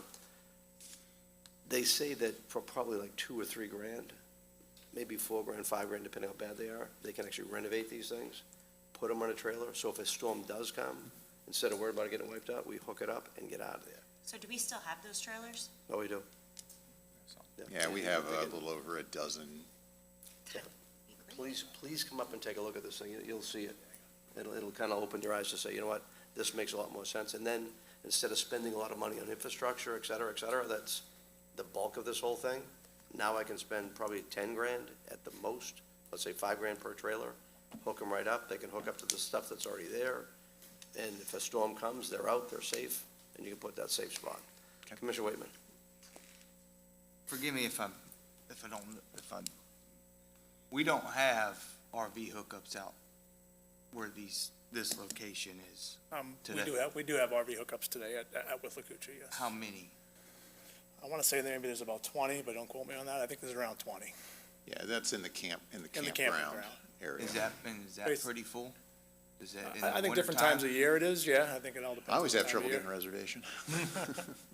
Well, I mean, if I think you get a better return on investment by putting 30 or 50 amp service, maybe expanding, especially depending on the seasonal weather. I mean, the board would like us to look at our fee structure at our parks, both for recreational camping as well as cabins. We can certainly, huddle and come up with a different business plan or business strategy. I mean, that, obviously, as we move into uncertainty on things, that is certainly something that we would look at naturally, regardless of where things go in November. But I certainly am not opposed to doing that. So I feel like in the times we're at, $1.5 million is a lot, and if we have a surplus of trailers, I mean, I agree with Commissioner Mariano and Waitman that it'd be a lot cheaper to refurbish these and put in RV hookups. Let me sit with the team, let's do life cycle analysis, cost analysis, And we can move return on investment fee structures. I think we can come back with something. I appreciate the dialogue and discussion on it, so yeah. And we have moved 11 trailers, 11 of the FEMA trailers, 2 different parks, some to with Lacucci, some to Starkey, some to Sun West, and some to Cruise Lake. So we have acquired 11 of those trailers to hook up at the different sites, so. But if we can save, we can save. Yeah, and some of them are brand new. I mean, they don't even need to be renovated. They're in good shape, so. Where's the next board meeting at? Sorry, Dade City, Dade sir. City? Next Tuesday. So I'm it's a gonna full try to agenda. say for next, or if I can get it to Dade City, I'll get it to Dade City. I'm trying to think of where I'd actually put it. Probably have to take up a couple of spots.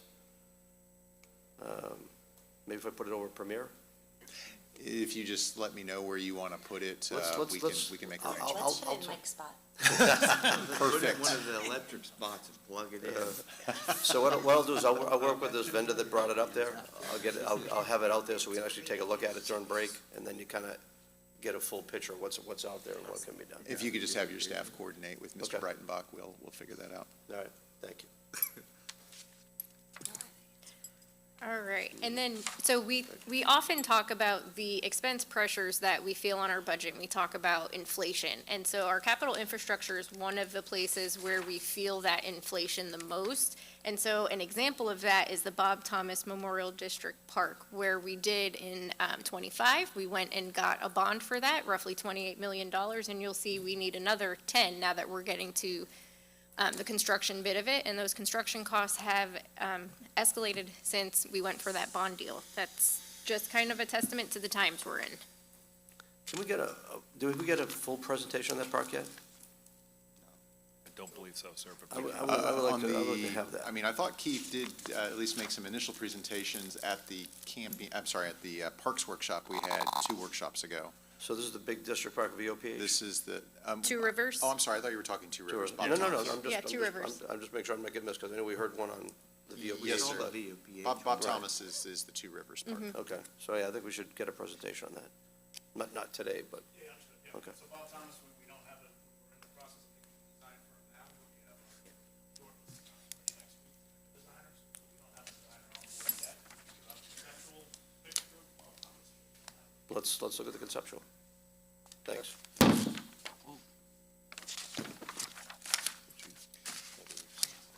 All right, so here we're looking at our 5-year solid waste capital improvement plan.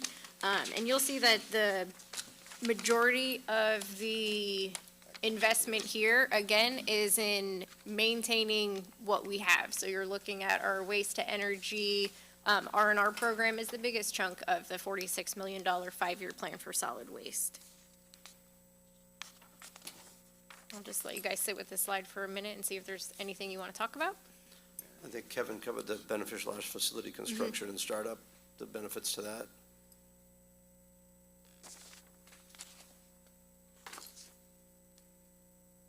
Any questions on that one? Okay. All right, so we'll keep it moving. And so now we're looking at our water and wastewater capital improvement plan. As you can see, at $1.3 billion, that is about half of our total 5-year CIP. And so this is a large capital improvement program, and so we break that out by project type. So overall capital improvements, their renewal and replacement, connection, wastewater connection, and water connection, and then some of those notable high-ticket items are listed below the table. And just to highlight, this is kind of like when we're talking about this slide with staff. I just look at, as you get growth and you got to make these investments, you can't just build it for the 5% you get coming in. You're building for 10 years down the road, 15, 20 years down the road. and those pipes in the ground, you don't want to like put them in, take them out. Sometimes you, depending on how much growth you get, you can't oversize it either because of issues of maintaining it and making it used effectively. So it's a difficult thing, but it just, if you're going to be at a certain point, when you have to expand, these expenses come in, and there is going to be a blip on the screen to when you're spending more money. So maybe we kept on growing when others didn't, or maybe we just hit certain points when others didn't, but classic example of you can't just run it like a regular growth to add on. It's not like you're a home builder and you're going to add a home on because you had a new customer. You got to build a whole facility that's going to take care of thousands of people. And I think we got some extra costs in there too because of clean water standards that have been put in place that drive up that cost too. Okay.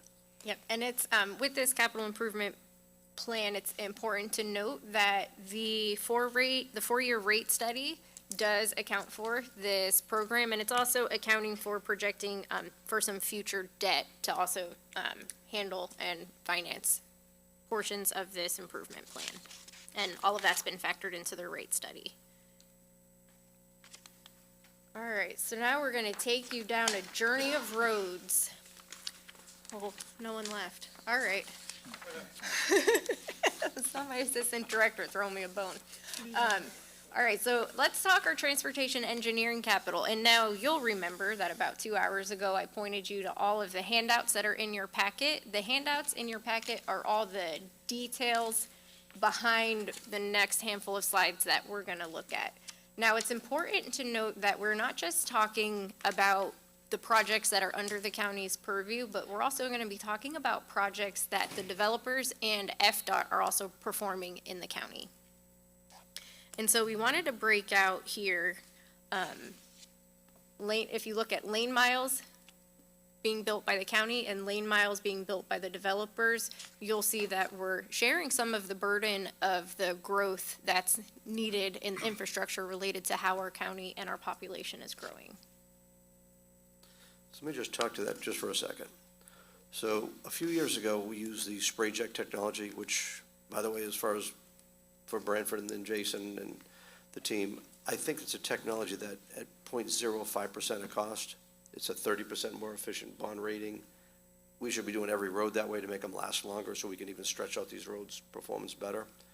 But I'll say on Hudson Avenue, there's 3 projects along this roadway where we did this technology, and they did this thing in like a week, all the way through, smooth as can be. You drive down that road, just as smooth as can be. But these new 3 development projects that have come in, if you were closing your eyes or driving at night, like Mike Carballo went through the other night, you can feel the difference of the road. So I had a road that didn't have to be touched. It didn't change what we had in place. Had they just put their turn lanes in around our road, we'd have been much better off. Now I got a road that's inferior, that's bumpy, and I don't know how much longer it's gonna last, but it's something that we need to make sure, as we're working with developers, and I've talked with staff about this, but we need to make sure that these roads that have been redone, that are up to our standards 100%, and go back and go check them all out. There's just no way we should have our taxpayer paid for roads now brought inferior because the development come in and just brought some parking lot guy to come in and do a paving. Right. So I think those 3 are done. I talked about Bellamy before. If you drive up there, it's the same type of thing. Though a little different because that's an older road, but you can see the road is not the way it should be. So I think it's something that we need to deal with that as we get these developments too. Not only to what they're doing to make sure they're building the road the way it should be, but to inspect everything in front if they're touching it. And if they don't need to touch it and it's superior like Hudson Avenue, then they should be leaving it alone. So, yeah, and I appreciate the conversation. I've spoken with assistant administrators, Branford, as well as David Allen on this in terms of our developer partners and making sure that when they touch our existing infrastructure, that 1, they minimally touch it. 2, if they do touch it, it does need to be done in accordance with our specifications, not necessarily theirs, but the same specifications that we would use on a road capital project, and then thirdly, that it's inspected and held to that standard. So those pieces are coming into play, yeah, I think we missed a few things, but fortunately on some of them, we are within a certain window where we can continue to hold them accountable, and we will do that zealously. Okay, thank you. Commissioner Oakley. on that same issue, I've known in the past, people talking about some of the roads that our developers are building aren't up to speed to what they should be. Their quality is a little bit less, whatever, so we'll have failures in the road. So I think it's very good that we keep an eye on it and watch it and make sure they improve it to the best ability they can to make it a better road. So that's very important to keep those roads going. Very expensive. And I'll tell you, Commissioner, I'm glad you brought that up, because actually on the east side too, I think on St. Joe Road, you can drive in, and the developers did one section of roadway in front of their place, then there's a gap where the road goes lousy, and then it goes back to new again. We need to make sure that when we're looking at these things, to what's being done, that if those sections are like that, it needs to be seamless all the way through. Because why we're gonna come back in the middle sometime, we're gonna fix that road maybe in 4 or 5 years, and now we're gonna go tear it all up?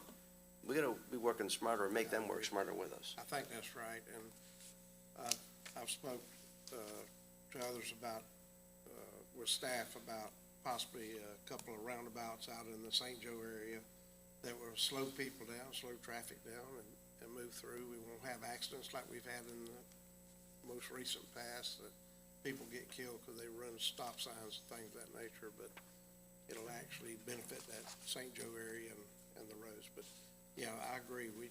We need to make sure the road stays the same all the way through.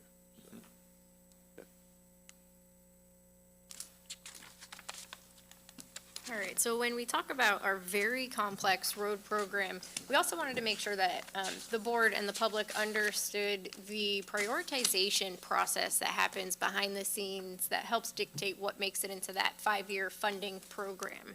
So when we look at capacity programs, those projects are prioritized by traffic volume, roadway capacity, and congestion on arterial and collector roads. When we look at the sidewalks and trails bit of the program, those projects are prioritized to close sidewalk gaps and improve pedestrian connectivity, particularly focusing on neighborhoods and schools. With intersection improvement projects, the team prioritizes those based off congestion relief and to improve safety, including traffic signals and additional turn lanes. I just want to say, some of the projects going on out there, like that Zimmerman Road we talked about, is coming along with the design.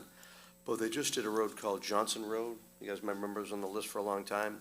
One of the worst roads that connected US 19 over to Zimmerman. And we couldn't do it right away because we had citizens worry about, if you don't have the sidewalk done before the road's done, people are going to speed up and cause more danger. Well, the sidewalks are in, the road's getting done, and I'm telling you, what a difference it's going to make for that whole area. I mean, just one of the great projects of making that connectability, improving the internal infrastructure, so they're doing a great job. Mr. Chairman. Yes, Commissioner. Just to add to that a little bit, the new way we pave roads now in the county, we did about, 2 years ago or 3, but it's been one of the best programs, and the citizens realize how much important that is, that we don't put neighbor against neighbor on trying to pave roads the way we used to do it, but we do it, on a recommended, on a list, and work through it. And a lot of roads are being paved and really improving our neighborhoods and the community. But I've also said before that wherever we can build a vision road that's not there now, we need to make sure we make that connection, because as things get developed, you need the infrastructure. Mike Galvin actually has come forward with the Evans Group in the VOPH area, and they are going to, they've already are designing Handcart Road and also Prospect Road in certain areas going to be closed pretty soon, based on the fact they're going to start working on those roads and making them 4-lane prior to all the development coming in and selling the houses and things. So that's a very needed, important part of developing around there, is make sure we have the road infrastructure in place before we put all these houses in, so people can move in and out around their neighborhoods. So all over the county it should be done like that. Well, I want to say, I appreciate when this board, I voted against the project up on Denton Avenue when, we got, I think, 1,500 homes coming in, and I don't have the infrastructure in place that we could put the fees toward that. but literally there's a Vision Road that's in between that on Hicks Road that would connect Denton Avenue down south to the school at Kitten, getting to Kitten Trail, which is a very important part of the road. There's an industrial park going in that area, so trying to make that work is something that's critical. So as we look at what we do for our final budget with this MSTU, if there's one thing that we look to change, it might be to supplement that a little bit more, because right now, we don't know what the budget's gonna be for next year, but we do know that our citizens appreciate the roads and the connectability. And if it's one more good year we've got as far as putting money into this to get these roads done, right now, the property tax thing's pulling like 64%. But I think if people see that we're doing the right stuff, it maybe starts swaying things the other way when they can see it. Well, don't forget, you got the best citizens in the world in Pasco County. Yes, we do. They've actually put costs on themselves in the past for projects that need to be brought up to speed, that were behind in maintenance and other things that they voted for the referendum that came out. I think it was 5 different items, and our citizens voted for that. Yep. They wanted that. I mean, they put that expense on themselves, but they're willing to take that because they want it to be better. Yeah, and those go bonds, I know myself, I didn't say a word to anybody anytime. I just let them vote what they thought. Didn't push it down, didn't do anything for that, and just let them make the decision. They voted, they wanted better, they wanted a jail to keep people in jail. Oh, yeah. They wanted fire stations, EMS to get themselves serviced, to be taken care of, so they weren't having excessive wait times. They wanted parks and libraries to be up to standard from when we were fiscally constrained, because we were so tight, always cutting, that we couldn't fund them.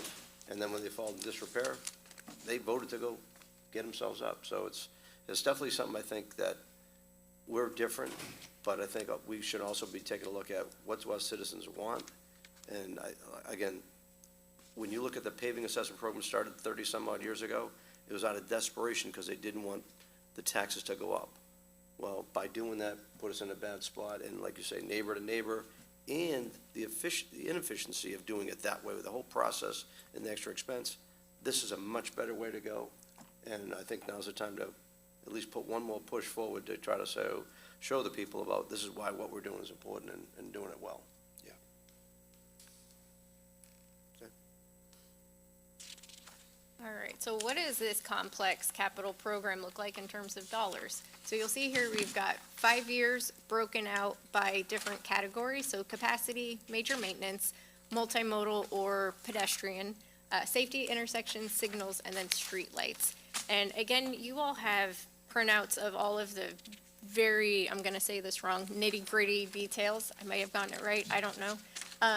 So we're just gonna talk kind of high level. Now, this is a lot of numbers, so I'm just gonna pivot us to something that's more easily understood, especially from yours truly, a picture. All right, so in your packets, you guys have big 11x17 of what these slides are. But let's walk through first the legend and what you're looking at. So this first visual is the road capacity projects occurring through the county.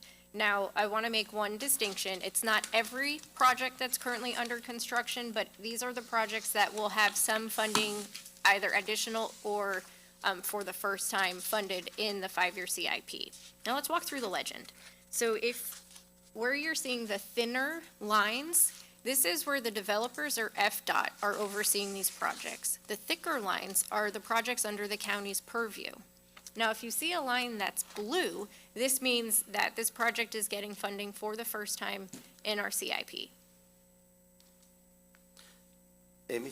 Yes. If I could just make a suggestion, I understand Yes. what you got set there. It might be better in the future though to kind of separate a little bit differently with different colors, Okay, just to kind of go. I mean, I see the principle, I can see it, but just would make it easier visually to see the difference. Colorblind? No, I'm not, so but I've worked with those that have that. So I've dealt with those things, so that's why I say, maybe that's I'm why not we picked the colorblind, colors I'm you did, just so blind, so. if it Well, can no. be. We will exhaust the Corolla 8-pack Yeah. here. no, and this is excellent feedback. So we've actually had a team, and so this team Hold on just for a go ahead, second, you just something I gotta jump on. do it, So, I'm here for as it. I said, everything's all gray. You notice District 5, it's almost all gray.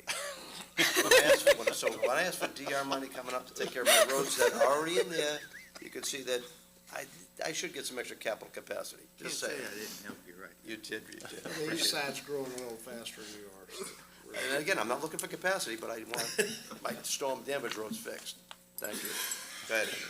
All right, Appreciate so, the greatness. so we had a team, not to, show too much insider baseball, but we had a team come together that spanned 3 branches to really talk about how do we show a little bit more detail into our road program publicly and with the board than we've done in the past, while not inundating everybody with a whole bunch of information. And so what you're seeing here is, I'm gonna call it the team's first pass. So we welcome all and any feedback on how to improve this in different future iterations as we continue to increase the level of transparency that we have with the board and the public in terms of what's in our budget, and even what's out of our budget. You mean? Yeah. I think, next time for the map, you should have the districts like in bold, in bold to show where they are. Because it's very small to see the roads and stuff. Thank you.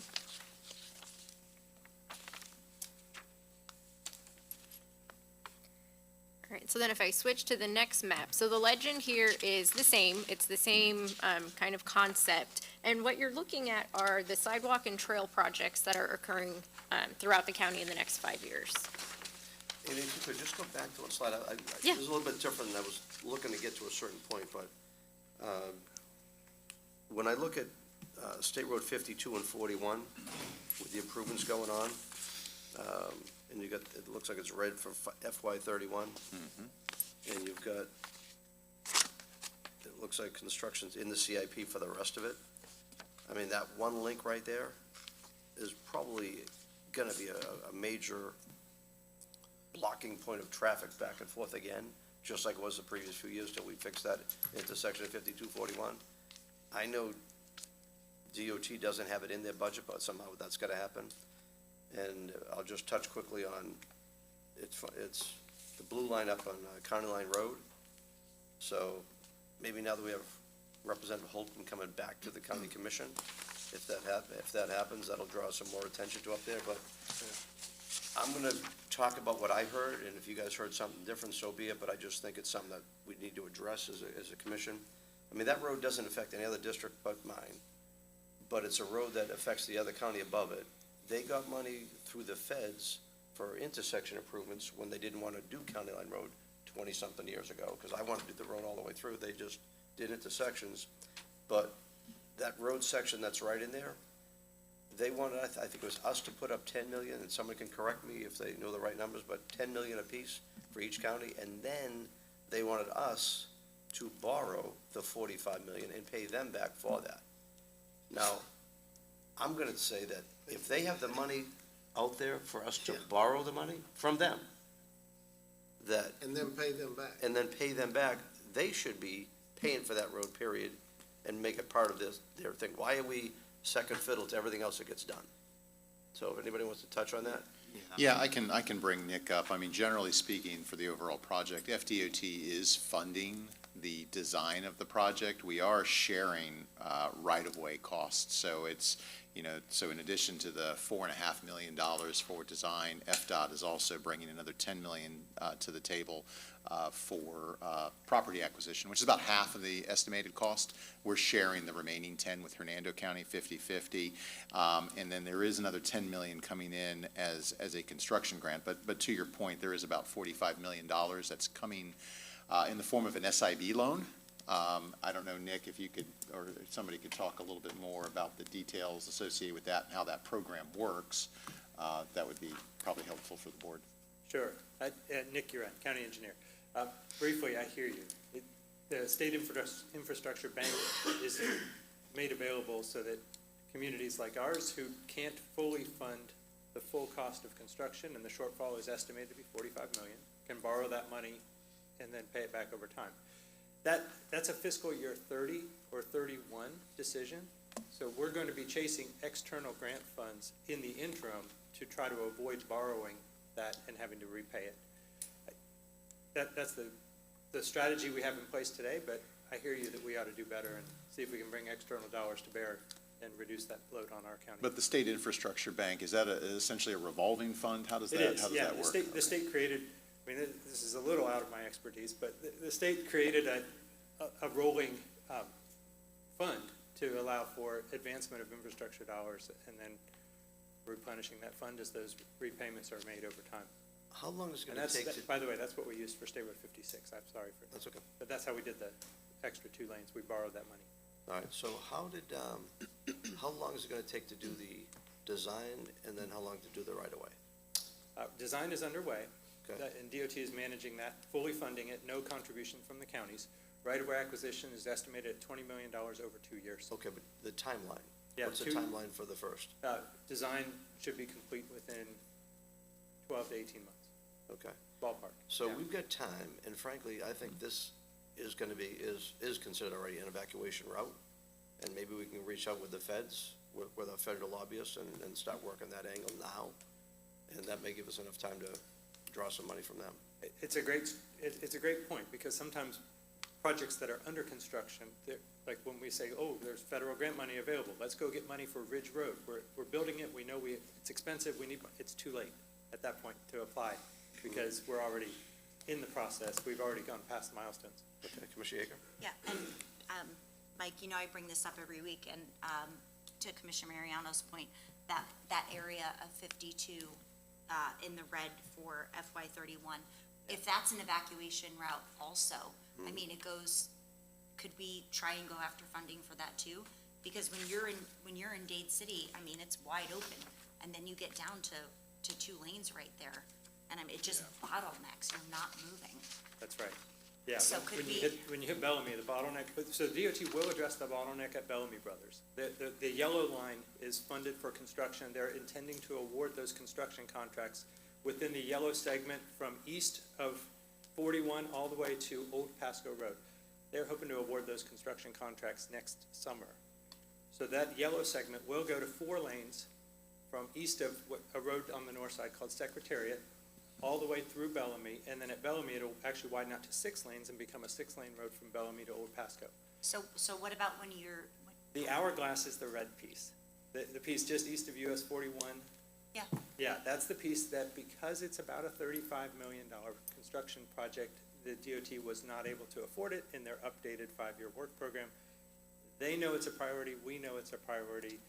That one, along with the 5441 overpass, are high priorities on the supplemental list of unfunded projects that we're pushing through the MPO, and you all sit on the MPO board, through the MPO board process to say, let's find the dollars needed to advance those into our right, work but I'm program. saying if, what Chair Mariano said was a good point, as it being an evacuation route, is there anything we can go after through that angle, because to speed it up, or? I will, so we typically do not fund the widening of state roads with county resources. They're generally funded with either federal transportation dollars. Right, but I'm saying, like, with or that state dot, dollars. can you push that angle, or? So if it's, we can pursue it. Okay. I'll look into it. I'm just asking both you to with- try. Yeah, both with county resources, and then I'll have a conversation with Secretary Hall from District 7 to see if we can't attract other creative funding strategies to ensure that that hourglass is not in place any longer than it needs to be, and if possible, not at all. I think, Some Nick, of it's public safety. yeah, I think the intent would be outside of county resources. Yeah, As that's you- what I'm As you getting. know, Yeah. we're certainly strapped. We are stretching to cover our bases, but Right. I hear you. But you We could will ask for pursue a it. state appropriation for a state road. That we could. Good luck Yeah. with that. Good feedback. Thank you. Commissioner Starkey has her hand raised, sir. Commissioner Starkey?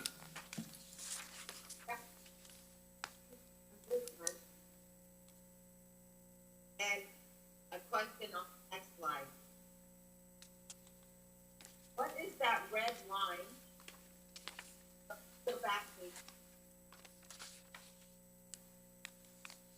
That connects to Bellamy, a little dot, if you could do that.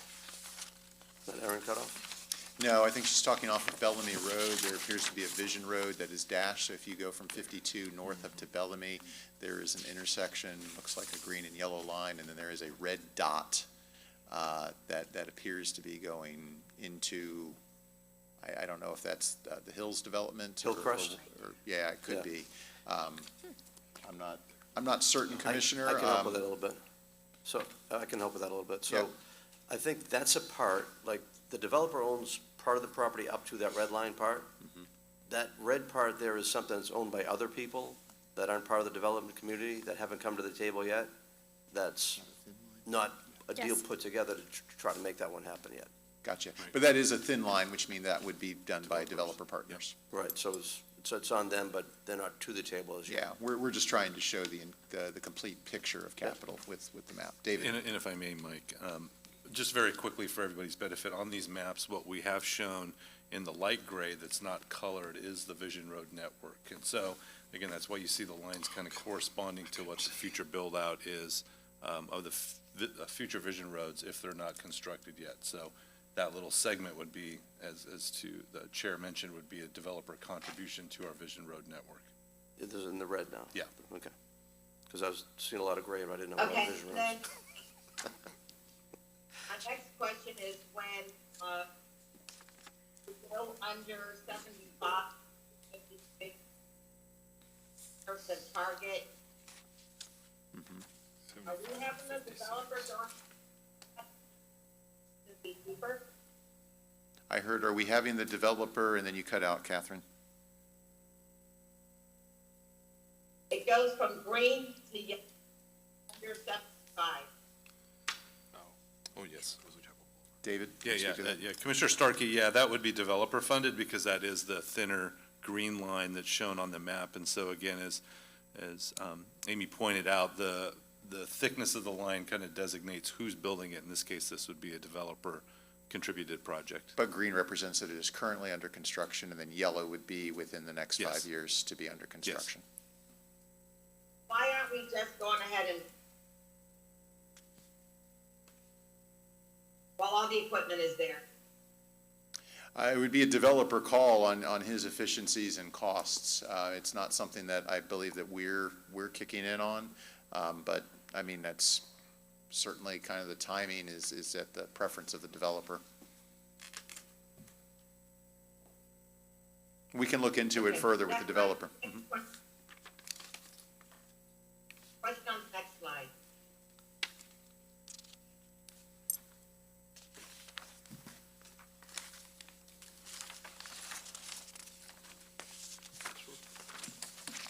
Can you zoom out? No. Sorry. What slide are you talking about? You only got- Trail.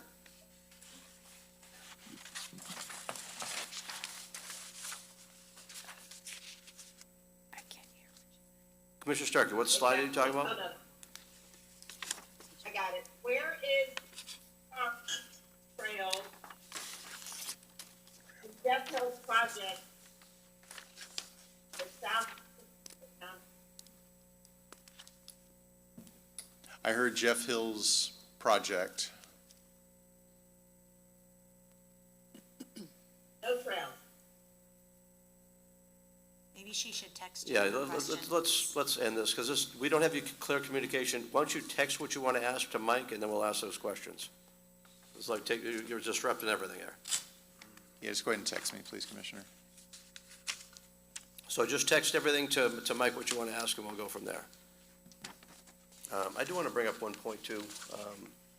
54 and 41 was mentioned. Just so everybody knows, that is a $184 million project. I will say this, two Pinellas County commissions that sit in the TMA actually made the motion in the second, I'll say 4 or 5 years ago, to get that project funded. Has anything happened with getting it funded, or we're still in limbo waiting to see if it's going to happen? I do have one follow-up question to that, too. So this is, again, a little out of my wheelhouse. This is a state-funded project, and it's going through the statewide strategic intermodal system process. The construction is funded in fiscal year 32.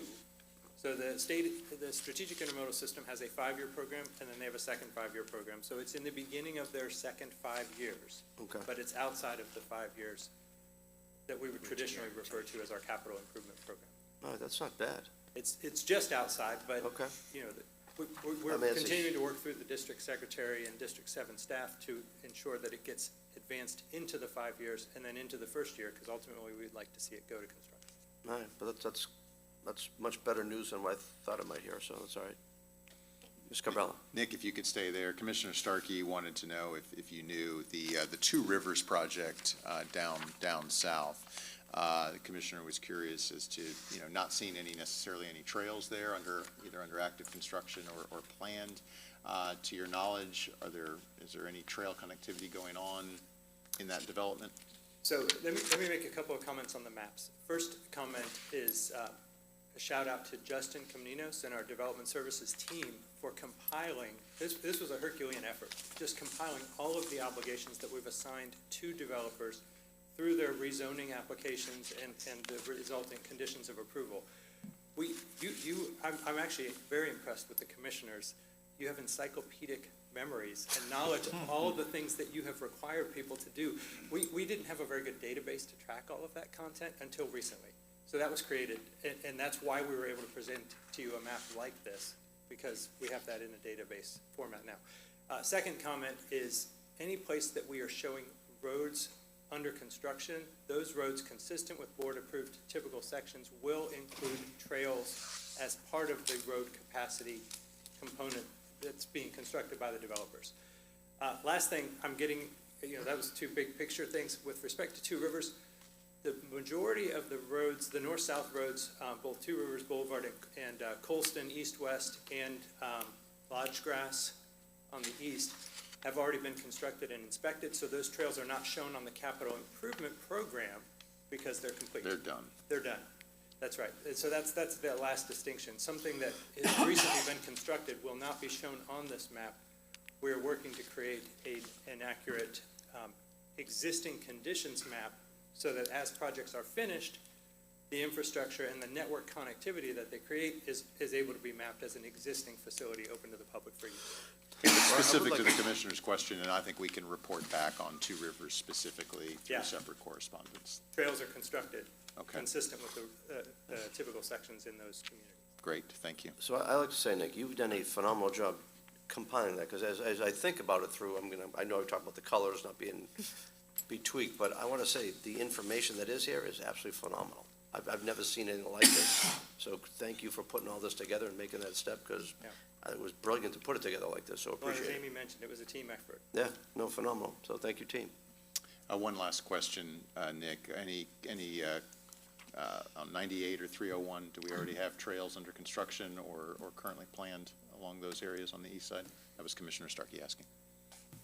So 98, the reconstruction of 98 and the realignment up into, to align with State Road 52, that's underway. If you go back one slide, Amy, they, you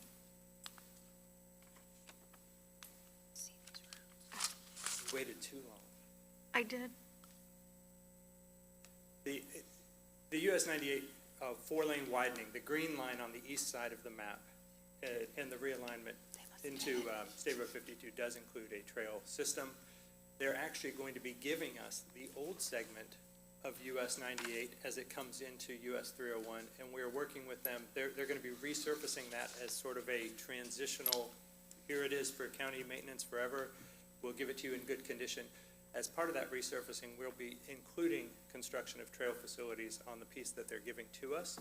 It's going to be as a locally funded contribution, but it's a cheaper way to get those trails constructed than if we were to wait for them to give it to us and then have to design and mobilize and construct on our own. That deals with US 98, and then I see I'll come back to 301. And the part you're talking about, they're giving back to us, that's the part from 301 out to the big roundabout on that section? It's the diagonal piece. Do you have a laser on there? Nick. This piece right here. That's the piece they're giving to us. Which is the old piece? That's right. Okay. Yeah. That explains Yeah, it. I drove that yesterday, and it looks very good what they're doing out there. They got a huge roundabout where those two roads meet, and it looks very good. The new construction will be a continuous four-lane road with trail facilities, And it will tie into the old US 98 via that roundabout at that southern, Right. just south where the S-curve begins. Yeah. Nick, I saw large trucks and all moving through there yesterday as I come back from Lakeland, so. Nick, will that continue all the way to the southeast to the Polk border? Boy, you're taxing my memory. These are It's state projects. not me asking. Yeah, let me get an answer to that. Okay, thank you. Let me confirm that. All right, perfect. I believe so, but I'd like to confirm. Okay. As far as US 301, there are some resurfacing projects that are underway, and as well as the widening to the north. The widening to the north will have a trail component. That's the north from where US 98, north of Dade City, really near the 575 Trilby Road area, where the US 98 301 diverge. That portion is being widened to 4 lanes and will have a trail component. And then we've asked the DOT to include, as part of the resurfacing work of 301 south of that, to include a trail facility. The answer has been lukewarm at this point, but we're going to continue to push at least up to the Withlacoochee State Trailhead facility on the west side of 301. We'd like to get a trail up to that point. We have, the county is extending from the Hardy Trail to that trailhead. We are doing an extension as a standalone trail project. Now, Amy, if you jump forward one slide, I think we can see that line. That's the large yellow line in the northeast Pasco. That's a county-administered project to build a trail from the Hardy Trail in Dade City north up, I've got Lock Street, 21st, and then jumping back over to the east. And so that, we will construct that trail as a gap segment, get to the trailhead, and then the Withlacoochee State Trail goes north from there. We'd like the piece along 301 to be built by the state. If they don't build it for us, we'll get it constructed one way or another. And I don't think there are other projects on 301 that I'm overlooking at this point. So hopefully that answered Commissioner Starkey's question. Thank you, Nick. You're gonna have to show me the laser trick later.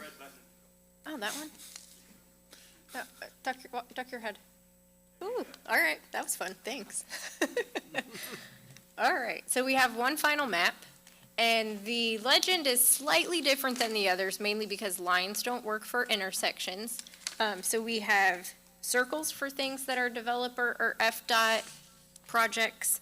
The squares are for Pasco projects, and then the blue stars are funding for the first time in the 5-year CIP.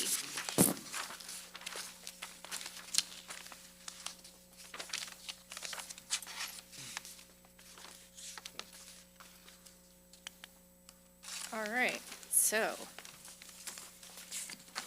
now we're pivoting out of our deep dive into capital projects, and now we're going to talk about the county's debt portfolio. And so we are taking kind of a macro look, and how we've grouped our debt portfolio is based off of revenues that have been pledged to pay back the debt service. So the first grouping that you're seeing are general obligation bonds. And Commissioner Oakley talked about these a little while ago when he was talking about, when we went to the voters and we said, would you all be interested in being taxed a little bit for us to expand the jail, to rehabilitate and construct some new fire stations, renovate our existing libraries, and help us with our backlog of deferred capital maintenance at our parks?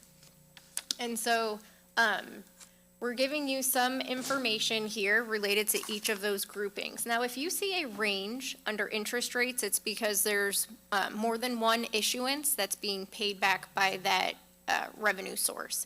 And so here are general obligation bonds. They range anywhere from 2.2 to a 4.32% interest rates. By and large, AA+ are our ratings. And so there are generally three rating agencies that we may engage with for each of these issuances, Fitch, Moody's, or S&P, and we really strategize, is it going to be one, is it going to be two, and which rating agencies we engage with based off market conditions and what the nature of those projects are. So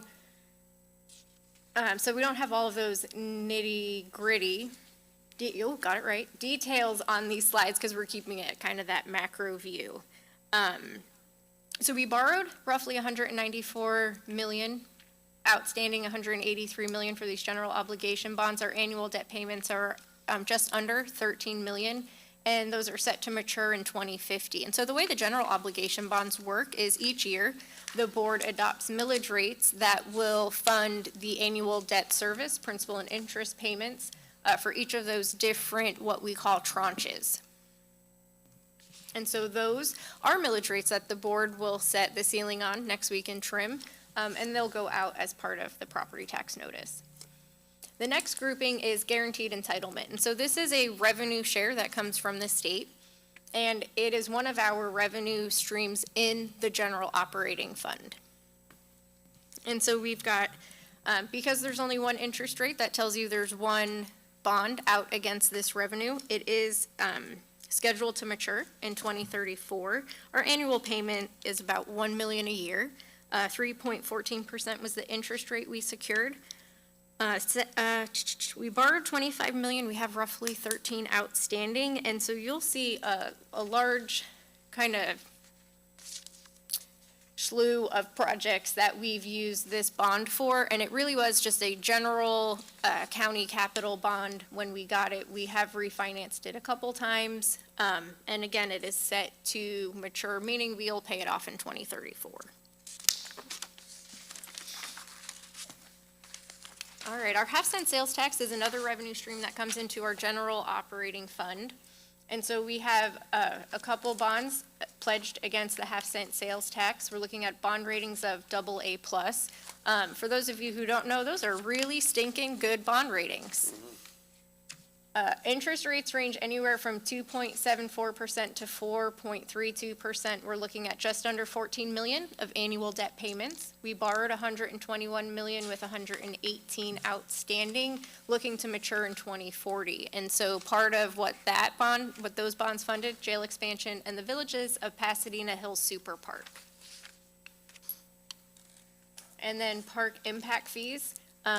We've got interest rates ranging from 1.24% to 4.71%. Annual debt is just under 6 million. We borrowed 80 million with 76 outstanding. Those are scheduled to mature in 2042. And that was to construct Sunwest Mine Park and the Starkey Ranch District Park.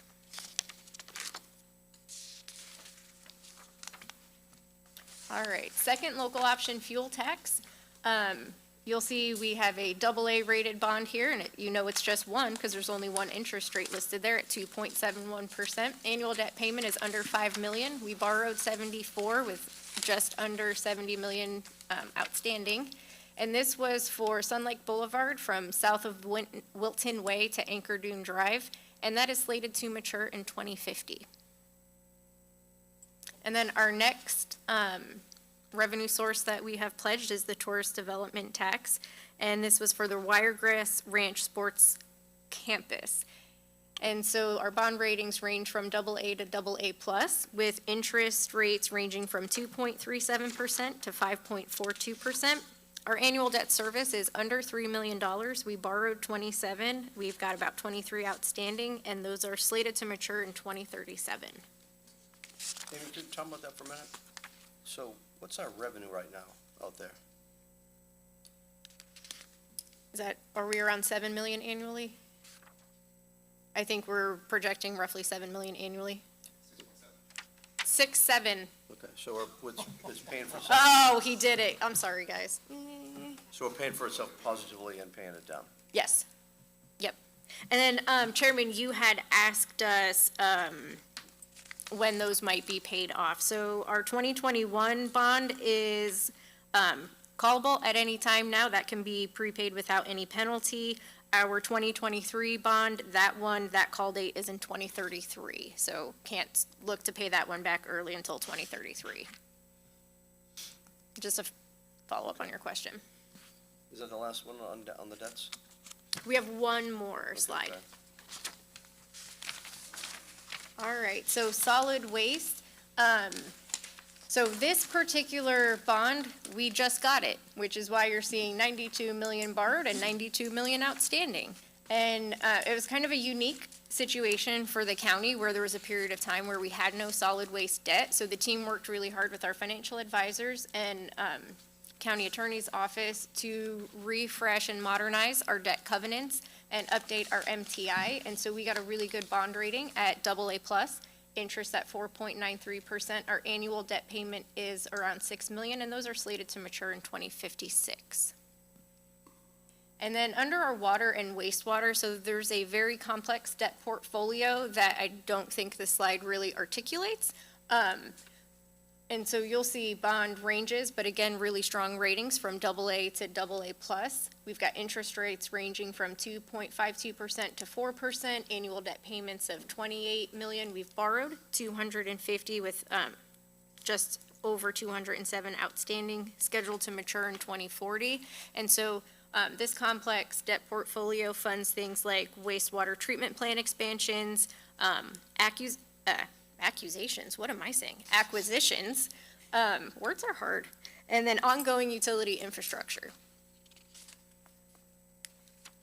And this is the end So, of the debt portfolio. Thank you. so I'll go to solid waste. I guess it won't matter much, but solid waste is an enterprise fund, Yes.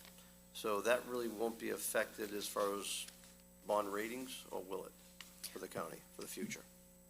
So those may be safe. We can make some direct ties to, and so what the chairman is alluding to is the pending property tax reform and how that might impact some of our debt portfolio.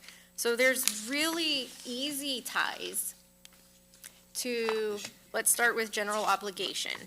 So general obligation bonds, we will pay back those annual debt service.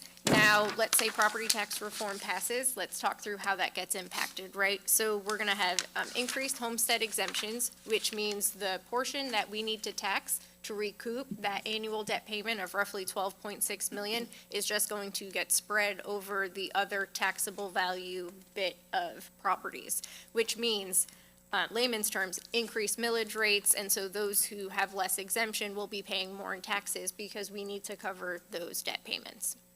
And the chances, if that does go through, for us to actually, in, let's say, a couple of years' time, whatever, when maybe rates drop down, we want to try to refinance. If our ratings dropped, we're not going to save the money we normally would if we had the same rating as we do now. Correct. So refinancing to maybe save some money from an interest rate perspective or be able to pay loans off maybe a little bit faster, yes, it would. We would be in a tight situation where it might not be advantageous for us to refinance and find some of those cost savings that historically we would have looked at. So I think your original question was. I think your original question was looking at the enterprise debt versus the rest of the organization. And while there's not a direct tie, I would probably defer to Jeff. I mean, there probably could be some interplay depending on how governments react, but Jeff, maybe you could talk a little more about that. So it's sort of a crapshoot answering the question, to be honest. But I would anticipate that all of the Florida counties and municipalities will be treated the same way in the bond market. Now, that may mean that our ratings drop as people look to buy bonds in another state that doesn't have the same restrictions we do. But I think we won't be treated any worse or any better than the surrounding counties in the bond market. It may be that there's no change in rating. I kind of doubt it, but it may be because it's across the board. But a general obligation bond that goes to referendum, I would think would kind of maintain its rating because the voters have said, you're going to tax us for this. Right. And it's a separate millage. Yeah. The ones that I think have a bigger impact are the things like park impact fees that you have to do a covenant to budget and appropriate from general revenue as a backstop, and that backstop is now a whole lot less than it was if the constitutional amendment passes.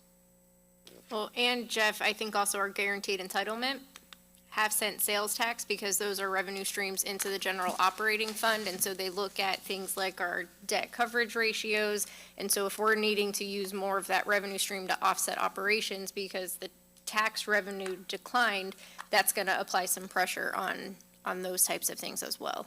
Yes. And then the second local option fuel tax, while that seems like that might be standalone, we actually offset the fund that revenue comes into with the multimodal tax increment fund. And so that TIF funding helps supplement the operations there. So that fund would see some pressure as well. And so there could be the potential to have negative implications there Yeah, and to too. be clear on that, that TIF fund is taken from your general operating, right? So we set that across. That is also used to supplement your capital program. So any sort of impacts to ad valorem taxes would also, by rule, affect those funding sources as well. But you don't pledge the TIF Right. to the bondholders. So in theory, the rating would not be any different. Correct. I'm just speaking to the general term. I think of you're TIF. already seeing the fact that that's AA and not AA plus is the bond market going, you can stop buying gas and you have a harder time to pay those bonds back. And so it does have a discount as it sits. All right, so I need to be educated just a little bit. So I know that if you're trying to refinance and your bond rating drops, it hurts you. Is there any hurt that's in there that if, let's say, our bond rating goes from AA to A, will that ever cost us to pay more money in interest? You don't. It's already set up. You don't get a rate, you don't re-rate. They don't re-rate it, okay, so In it's locked in. my recollection is you don't re-rate a bond that's already on the street. It's only when you are going out to Back again. the rating Okay. agencies to float new debt. That's what I thought, I just want to make sure I wasn't, But if you refinance. You'd have to go to the rating agencies. Right. So okay, that's, I thought that, but I just it's wanted to. like your mortgage. Make sure. They're not If changing you my ask for a mortgage. new loan. You get a have to whole go new through- credit report. Yeah. Okay. All right. Any other questions about bonds?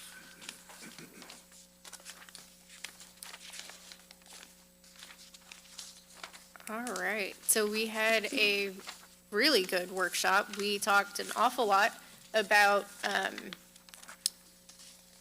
the details of our capital improvement plan. And at least in my tenure here, this is the deepest dive that we've done into the capital program.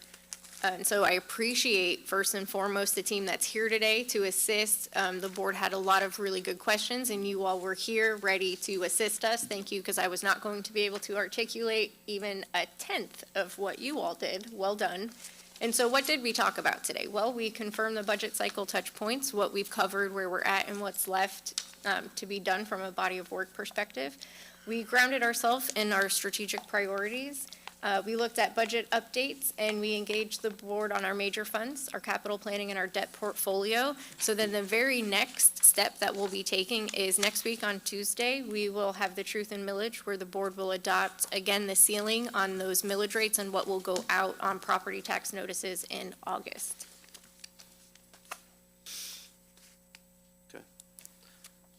Any questions for staff about anything we've gone through? Okay, I want to bring an idea up off the floor that this could not only affect this year's budget, but next year's budget, but I want to bring it up. Dealing with water safety. In 2024, we had reports of, Mike, and you can help me with the data. Sure. What was 24, 25, 26? Yeah, one of the things that we talked about, you talked about water safety. I reached out to our public safety partners, probably 152 calls for drownings between 24, 25, and then currently year-to-date. Now, that's all drownings, but those are first responders' responses to drownings in this county. Okay, so one of the things on our first bullet on strategic priorities that started this off is maintaining public health and safety. So I know the county's doing a very good job with the scholarships that does offer at Land O'Lakes and Hudson. Land O'Lakes is a heated pool, which is a good thing if you wanted to expand the treatment, the swimming lessons. Hudson would probably need to be upgraded to do the same thing. I think we're good till November to get that done. YMCA does swimming lessons. I don't know if the Newport Ritchie Aquatic Center does. But I did reach out to a company called the Seal Swim School. Erin Seal Grande runs it. I actually called her this morning. They would love to get involved with us for water safety. I'm sure Newport Richey and the YMCA would as well. You may not realize, but we have over 4,000 students just starting kindergarten this year. Now, I've got a 3-year-old grandson, which I don't know why he hasn't done the lessons yet, but he's ready. So I think we should be looking to actually teaching kids from, let's say, 3 years on up, and get them familiar. My wife told me that they used to do several programs where they would actually have a mommy and me type program where even a little age, they're getting the kids used to water, and I think that's great too. So I would love to have the Parks Department kind of work with the groups I've just mentioned, come up with a plan of what we can do to try to move this program quickly. And I think maybe, I talked to Chuck Lane this morning, so Chuck, I can bring you up for a second. My thinking is, the CDBG DR program has certain programs that help for low-income families. I know we're talking from 80 to 120% AMI. Mike doesn't think this is an expensive program, right?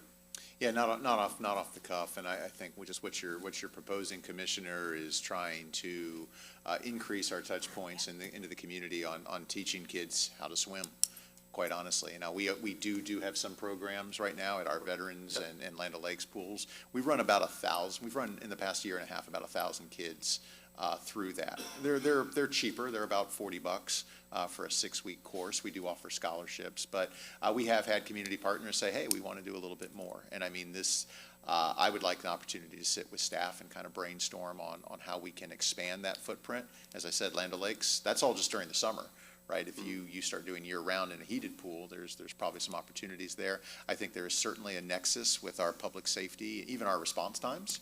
150 calls, it's 150 less calls to probably what is a #1 preventable death in children. That can be approached. But Chuck, I know you probably had some. Can I say something before? Real quick?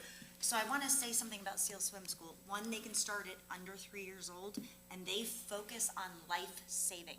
So at the end of the class, because all my kids went through SEAL, they will have them fully dressed in sneakers going into the pool. So it's not just about teaching how to swim, it's about survival. So when the kids are swimming, if they get tired, they teach them to float on their back. So I can't say enough about SEAL Swim School, and I will just say that you can even start earlier than 3.